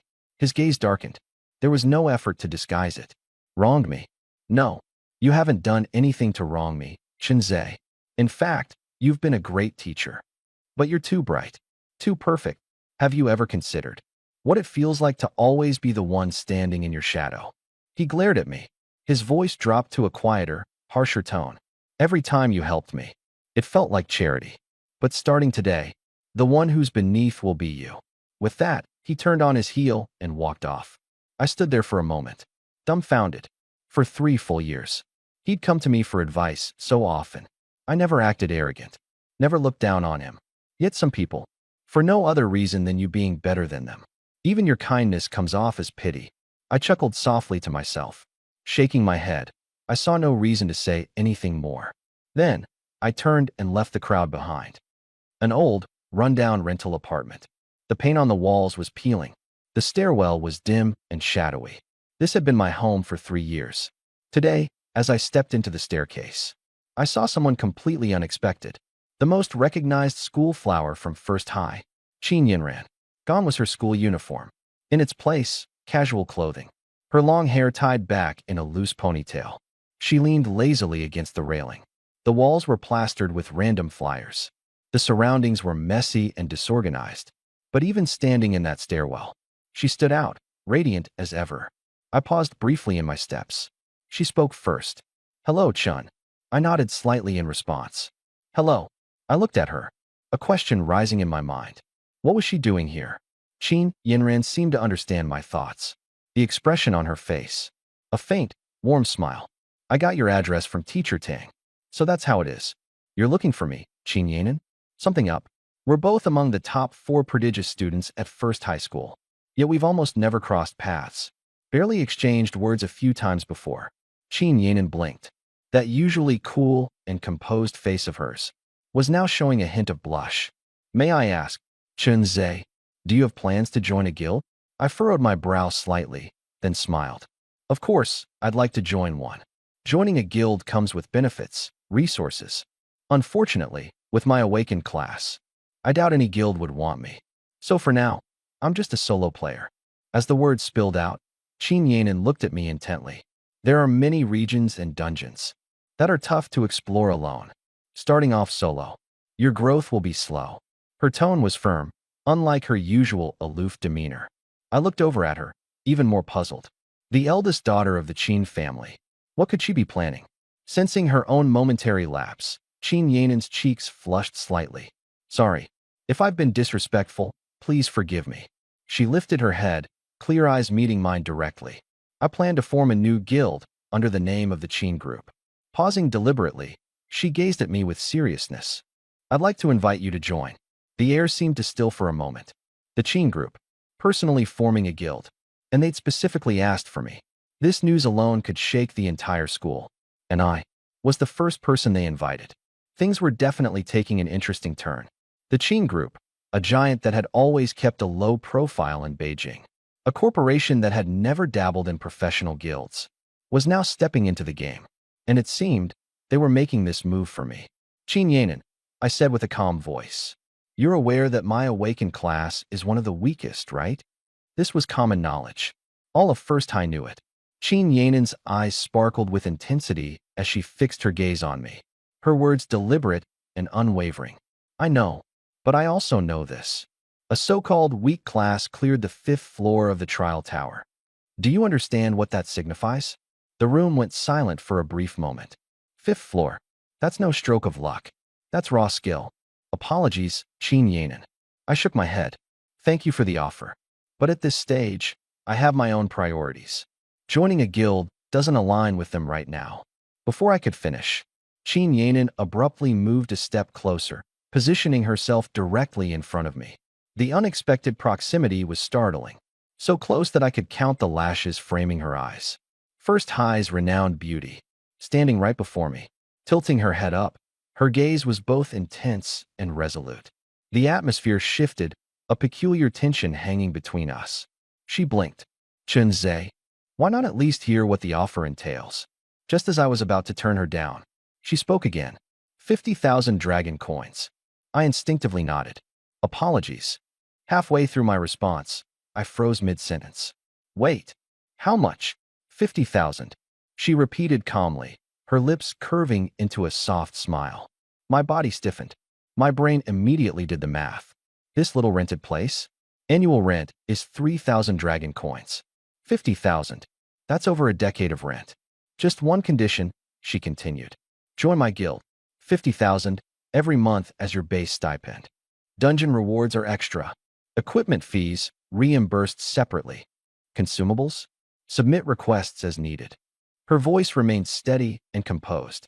"After awakening, it's a notoriously expensive journey ahead. Gear costs money. Dungeon tickets cost money. Even potion refills, money. I'm no S-class professional. Not one of those who become worry-free the second they awaken." Her tone was transparent, unashamed. I took a slow, deep breath to steady myself, calming that initial rush. 50,000, a tempting figure. But the money wasn't the real issue. "Can I ask something? Why is the Qin Group suddenly getting involved with professional guilds? In Beijing, The guild landscape was long divided among the big four. The system was heavily entrenched. Breaking in as an outsider? Virtually impossible. Not even the Qin group could easily carve a new path. Qin Yanin gave a soft, almost imperceptible shake of her head. This isn't a directive from the Qin group. This is something I decided myself. Her gaze shifted, her lips pressing together briefly as if weighing whether to continue. The reason why. You discover if. I'll tell you straight up. With that, the words were said. I already had a rough idea. Lately, there'd been no shortage of rumors at school. The Lin Corporation was in trouble. Its assets were being transferred one after another. Its cash flow had dried up, and it was buried under a mountain of debt. Qin Yinran, the sole heir, had to take over the entire corporation. Starting a new professional guild was her way to turn things around. High risk, but also an opportunity. I stayed silent for a few seconds. Right now, I didn't need money. Desperately needed it. Have you made up your mind? Qin Yinran tilted her head, looking at me. I looked back up. One condition. She immediately straightened up, looking serious. Name it. I need the right to act alone. For non-essential guild activities. I want the option to decline participation. That was my bottom line. I had my own secrets, and couldn't afford to be tied down. Qin Yinran didn't hesitate. Deal. She held out her hand right away. Chunze, welcome to my guild. So straightforward. I glanced at her, then reached out to shake her hand. Looking forward to working with you. Future president. She smiled. As she let go, before leaving, she handed me a box. A communicator. For internal use. To keep in touch. She turned and left after that. I went back to my tiny rented room. Not even 20 square meters. Cramped, but quiet. As soon as I shut the door, a strong surge of restlessness exploded from deep within my consciousness. It wasn't emotions. It came from the contract's feedback. I jumped to my feet abruptly. Damn, the baby dragon's pushing to come out. The next second, a system notification popped up. Release obsidian dragon hatchling. The prompt hovered right before my eyes. Before I could choose, a wave of scorching energy erupted from the contract space suddenly. Danger. It was spreading through the room. I quickly summoned the little guy out of the spatial contract. A heartbeat later, the obsidian-scaled baby dragon stood in the middle of my tiny rental. Its black and red scales gleamed faintly. Its thin tail gave a single swish, knocking the air into ripples. It lifted its head, a pair of vertical pupils scanning the surroundings. Watchful and curious, the little dragon now measured nearly a meter long. Out in the wild, that's nothing. But in here, it's already feeling a little cramped. With a flick of its tail, it nudged my chair half a step away. Any bigger, this place wouldn't be able to hold it. I rubbed my forehead. Looks like I really do have to move. Raising a dragon isn't romantic. It's expensive as hell. Still, the little dragon wasn't picky. It sniffed around a corner, then hopped on the table, its claws scratching faint marks into the surface. With a flap of its wings, it plopped onto the couch. The couch sank noticeably. It coiled itself up, its tail wrapping around itself. Within seconds, it was asleep, its breathing steady, its expression content. Watching this scene, I couldn't help but smile. Even dragons don't despise humble homes, huh? Meanwhile, in the capital city's central control room, Nie Xiaoyu sat at the terminal. Her slender fingers tapped at an incredible speed. Data flashed rapidly across the screen. A few seconds later, a file popped up. Name, Chunze. School, First High. Graduating cohort, Class of 71. Perfect scores in all subjects across 3 years of high school. One of First High's 4 prodigious seeds. Last year's full simulation combat score, S+. Set a historical record for First High in capital city. Nie Xiaoyu squinted. She scrolled further down, reading different news excerpts. Prodigy seed Xiao Yi doesn't even know which class his profession belongs to. Turned down an SSS tier undead calamity. Chose a trash tier blank profession instead. Nie Xiaoyu chuckled quietly. Interesting. Leaning back, she stretched lazily, murmuring under her breath. A blank tier profession. How do you form a dragon contract with that?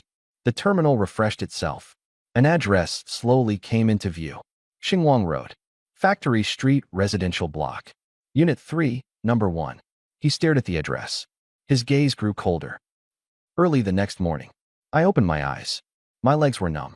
I looked down. The little dragon cub was curled up on my legs, half its body pressed against me, sleeping soundly. I carefully pulled my legs out. As soon as the blood circulation resumed, a piercing, tingling sensation exploded. This little brat, not light at all. Dragons truly are peculiar creatures. They can breathe fire from within, yet their scales feel cool to the touch, like frosted jade. But today, I have business to take care of.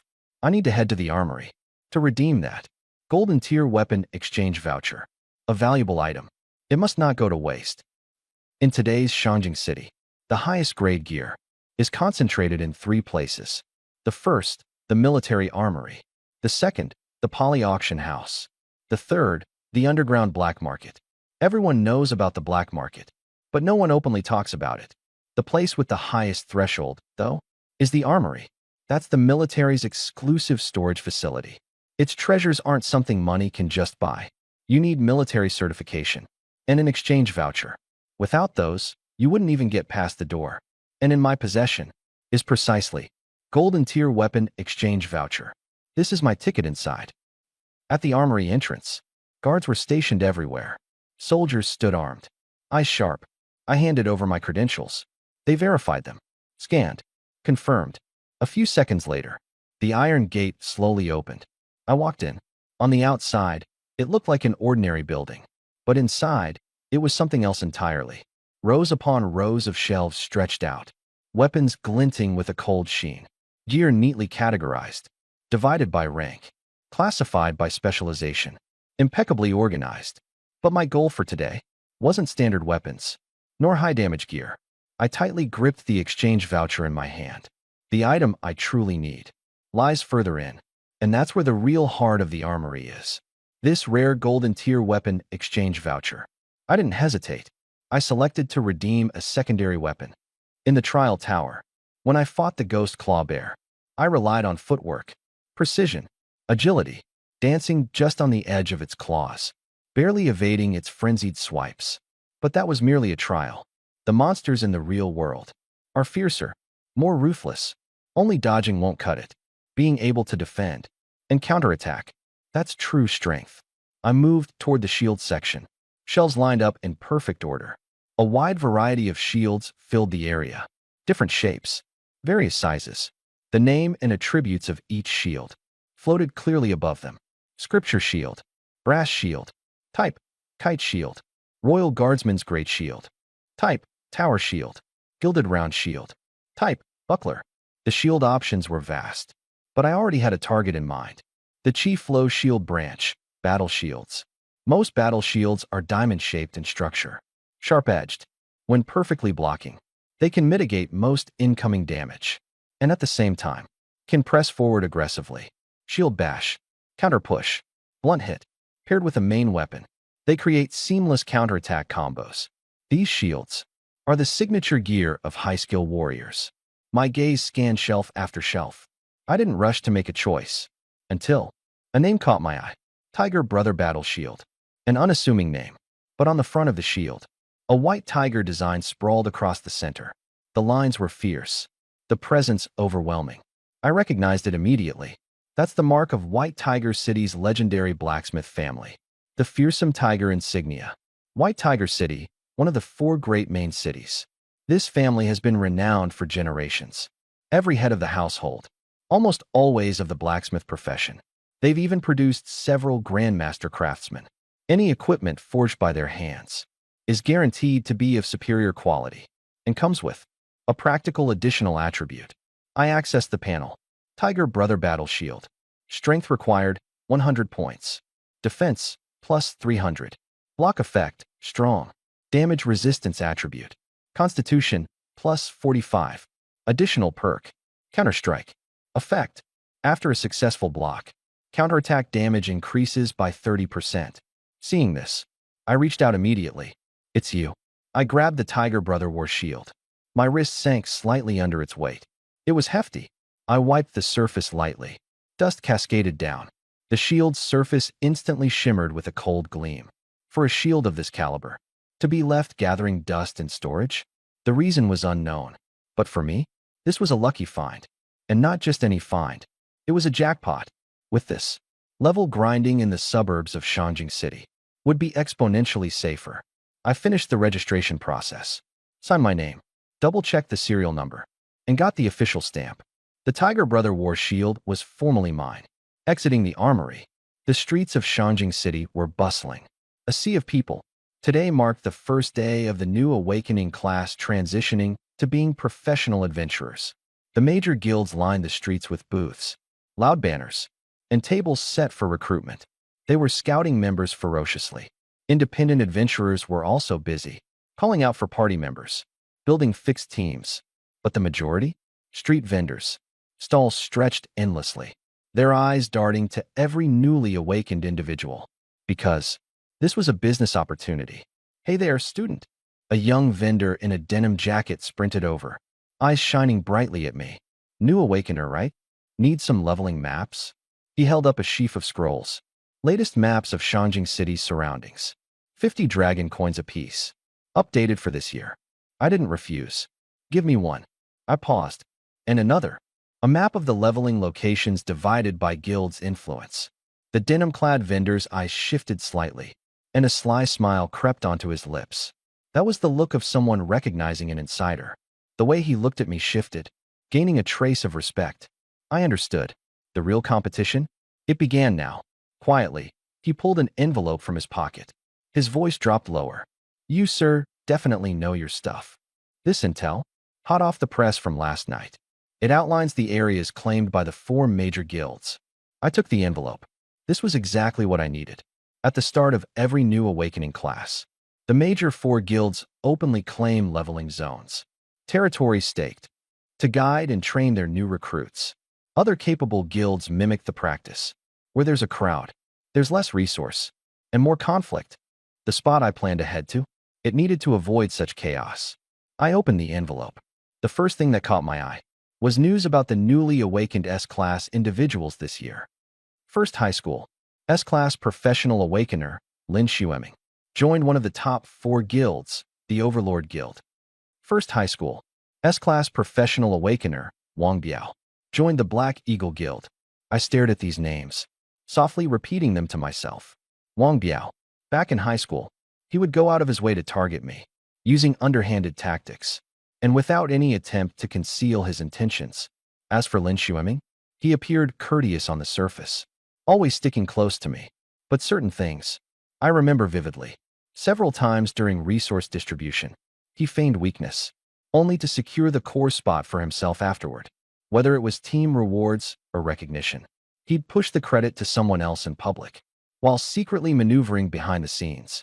A man with a deep, calculative mind.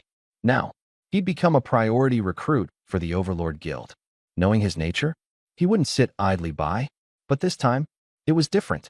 He's out in the open, and I'm hidden in the shadows. The tables have turned. The Overlord Guild, one of the top 4 guilds, the wealthiest of them all.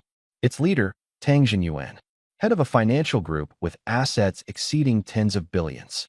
Overlord's growth strategy revolved around one thing: spending. Top-tier gear, high-level potions, exclusive dungeon access privileges. You name it, they had it. Elite members enjoyed unparalleled benefits. And their priority recruits? Even more showered in resources. Lin Xueming's profession? S-Class, Frostblade Swordsman. Chosen by tyranny. Not surprising. But no matter how strong tyranny is, they wouldn't openly target a solo player. Just for a rookie. At least, not now. This period of time is the critical growth window for Nightfall. The opportunity's rare. He scrolled past the news and unfolded the latest regional distribution map. Leveling zones around Shangjing City were clearly marked. For players under level 30, low-risk leveling zones include Northern Wasteland, monsters, mutant wolves, abandoned mine, monsters, corpse toxic bats, South Mountain ruins, monsters, large goblin tribe, stormy graveyard, monsters, skeleton soldiers. Normal awakened grind for efficiency, opting for high XP monsters. Lower-level monsters are merely stepping stones. But Nightfall was different. His power comes from sacrifice. Every monster has the potential to yield a trait or a skill. The more diverse the monster types, the greater the payout. Lower levels, higher levels. If it's something he hasn't farmed before, It has value. He wouldn't skip a single zone on that map. It's just a matter of sequence. His gaze lingered on the abandoned mine. Monsters, corpse-toxic bats. Nightfall's eyes grew sharp. In the trial tower, he'd already experienced the effects of ghostfire toxin. Poison, burn, health depletion over time, suppressed healing. The rhythm of combat completely seized by it. If he could stack it with another new poison, the damage would hit harder. The duration stretched even longer. Enemies might not even have time to react. The mine. He had to go there. And quickly. But what he didn't know was that someone had already tampered with the depths of the abandoned mine. When it came to farming, especially boss fights, that battle shield he acquired would be an absolute treasure. And the abandoned mine. It lay deep underground, dimly lit, twisting paths with countless forks. Few professions ventured here to grind levels. It was the perfect place to avoid crowds and level up quietly. Time to do it. Nightfall walked into a street potion shop, straight up pulling out his dragon coins. 2 stacks of health potions, 1 stack of mana potions, 1 stack of antidotes. Over 1,000 dragon coins spent in total. Fully stocked. No holding back.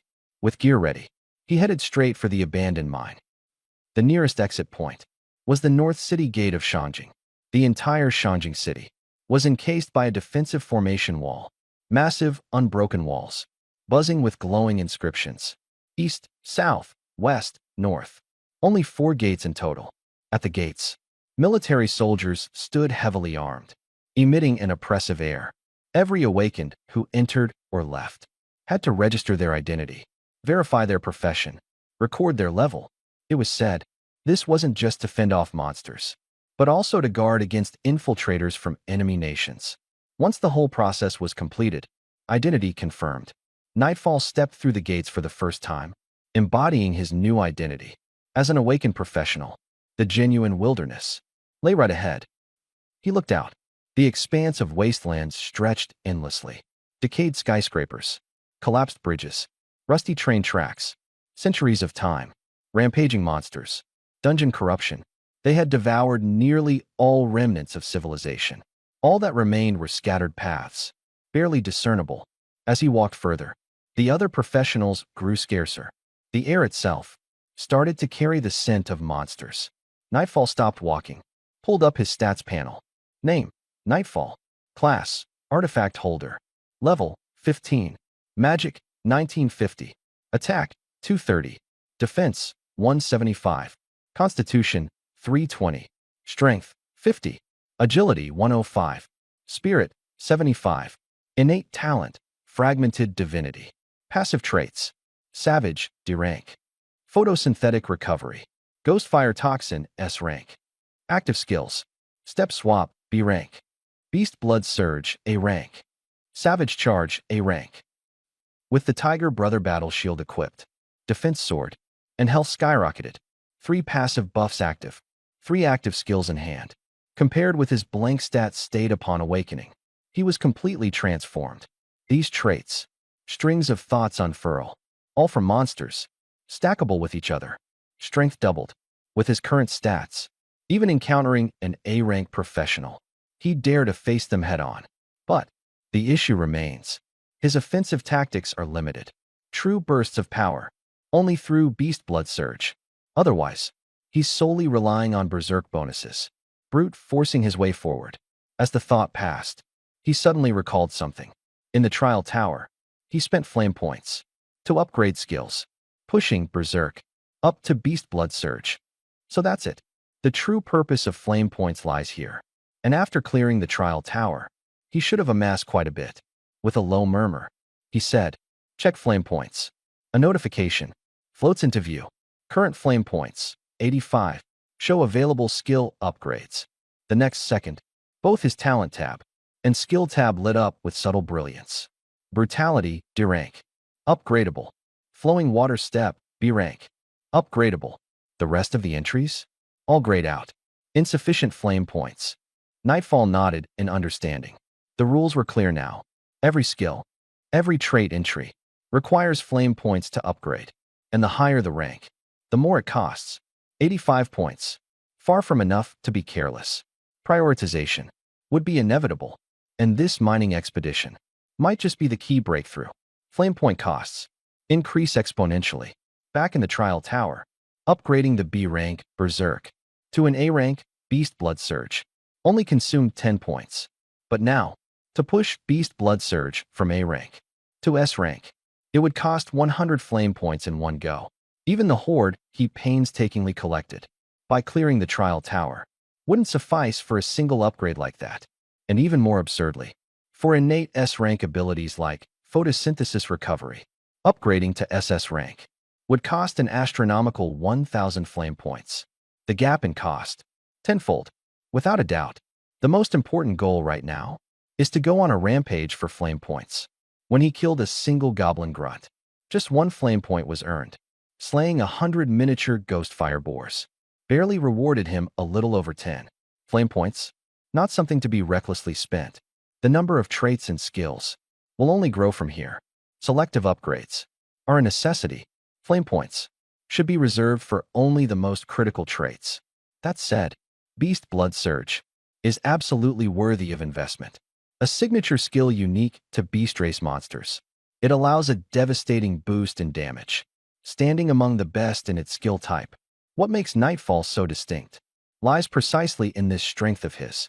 While human awakeners cannot obtain monster-specific entries through sacrificial rituals, he can. The goblins, brutality. The undead tree spirits, photosynthesis recovery. The ghost fire boars, ghost fire venom. All these abilities are trump cards in his hand. This edge he possesses, unmatched. Following the map's guidance, Nightfall arrived at an abandoned mine, tucked away in the wilderness. The area was eerily silent. The mine's opening, half collapsed, supported only by precariously stacked debris. Loose rocks, ready to crumble again at any moment. No wonder no one comes here. Nightfall paused at the entrance, observing for several minutes. Once he confirmed its short-term stability, he stepped inside. His first priority? Scout the outer perimeter. At even the slightest sign of a cave-in, immediate retreat. From his pack, he retrieved a small glass tube. Inside, a bioluminescent creature, gently pulsing light, illuminating a radius of about 3 to 4 meters. The bug's name? A luminous worm, an altered organism. Inexpensive, long-lasting glow, a staple for subterranean expeditions. In his left hand, a lamp. Right hand, a thick iron spear. One careful step after another, he descended along stone stairs. The weathered stone walls, carved with the marks of time. This place had existed for centuries. Before long, piles of black granules appeared on the ground. Bad droppings. Nightfall immediately heightened his vigilance. After clipping the luminous worm light to his waist, he drew his heavy iron spear with his right hand and raised the tiger shield in his left. The faint light moved with his body, shadows extending on the stone walls around him. Steadily, carefully, he continued forward, and suddenly, from deep within the ceiling tunnels ahead, the sound of flapping wings. In the next moment, a dozen dark silhouettes rushed out above him, swooping down, corpse-poison bats, each one as large as a hawk or falcon. Xiaoya sharply lowered his head, battle shield raised, its surface covering his head and chest. Bang, bang, bang. A series of impacts. A dozen bats slammed hard into the shield. The dull echoes reverberated through the tunnel. The force pressed down. Xiaoya stood firm, only taking half a step back. But the attack was just beginning. He remained unscathed. That's the power of a gold-tier weapon. The Tiger Chest Battle Shield. Its strong blocking effect fully activated. This ambush wave was completely neutralized. Every bit of damage reduced to zero. The dozen or so corpse poison bats, diving in at high speed, crashed heavily into the shield. Bang! A heavy thud exploded, like smashing into an iron wall. Several bats lost their balance on impact, their bodies veering off course, crashing directly to the ground. Wings flapped wildly, but they couldn't take off again. Xiaoya didn't pause. With a twist of his wrist, his spear swept upward. The next moment, he thrust downward with force.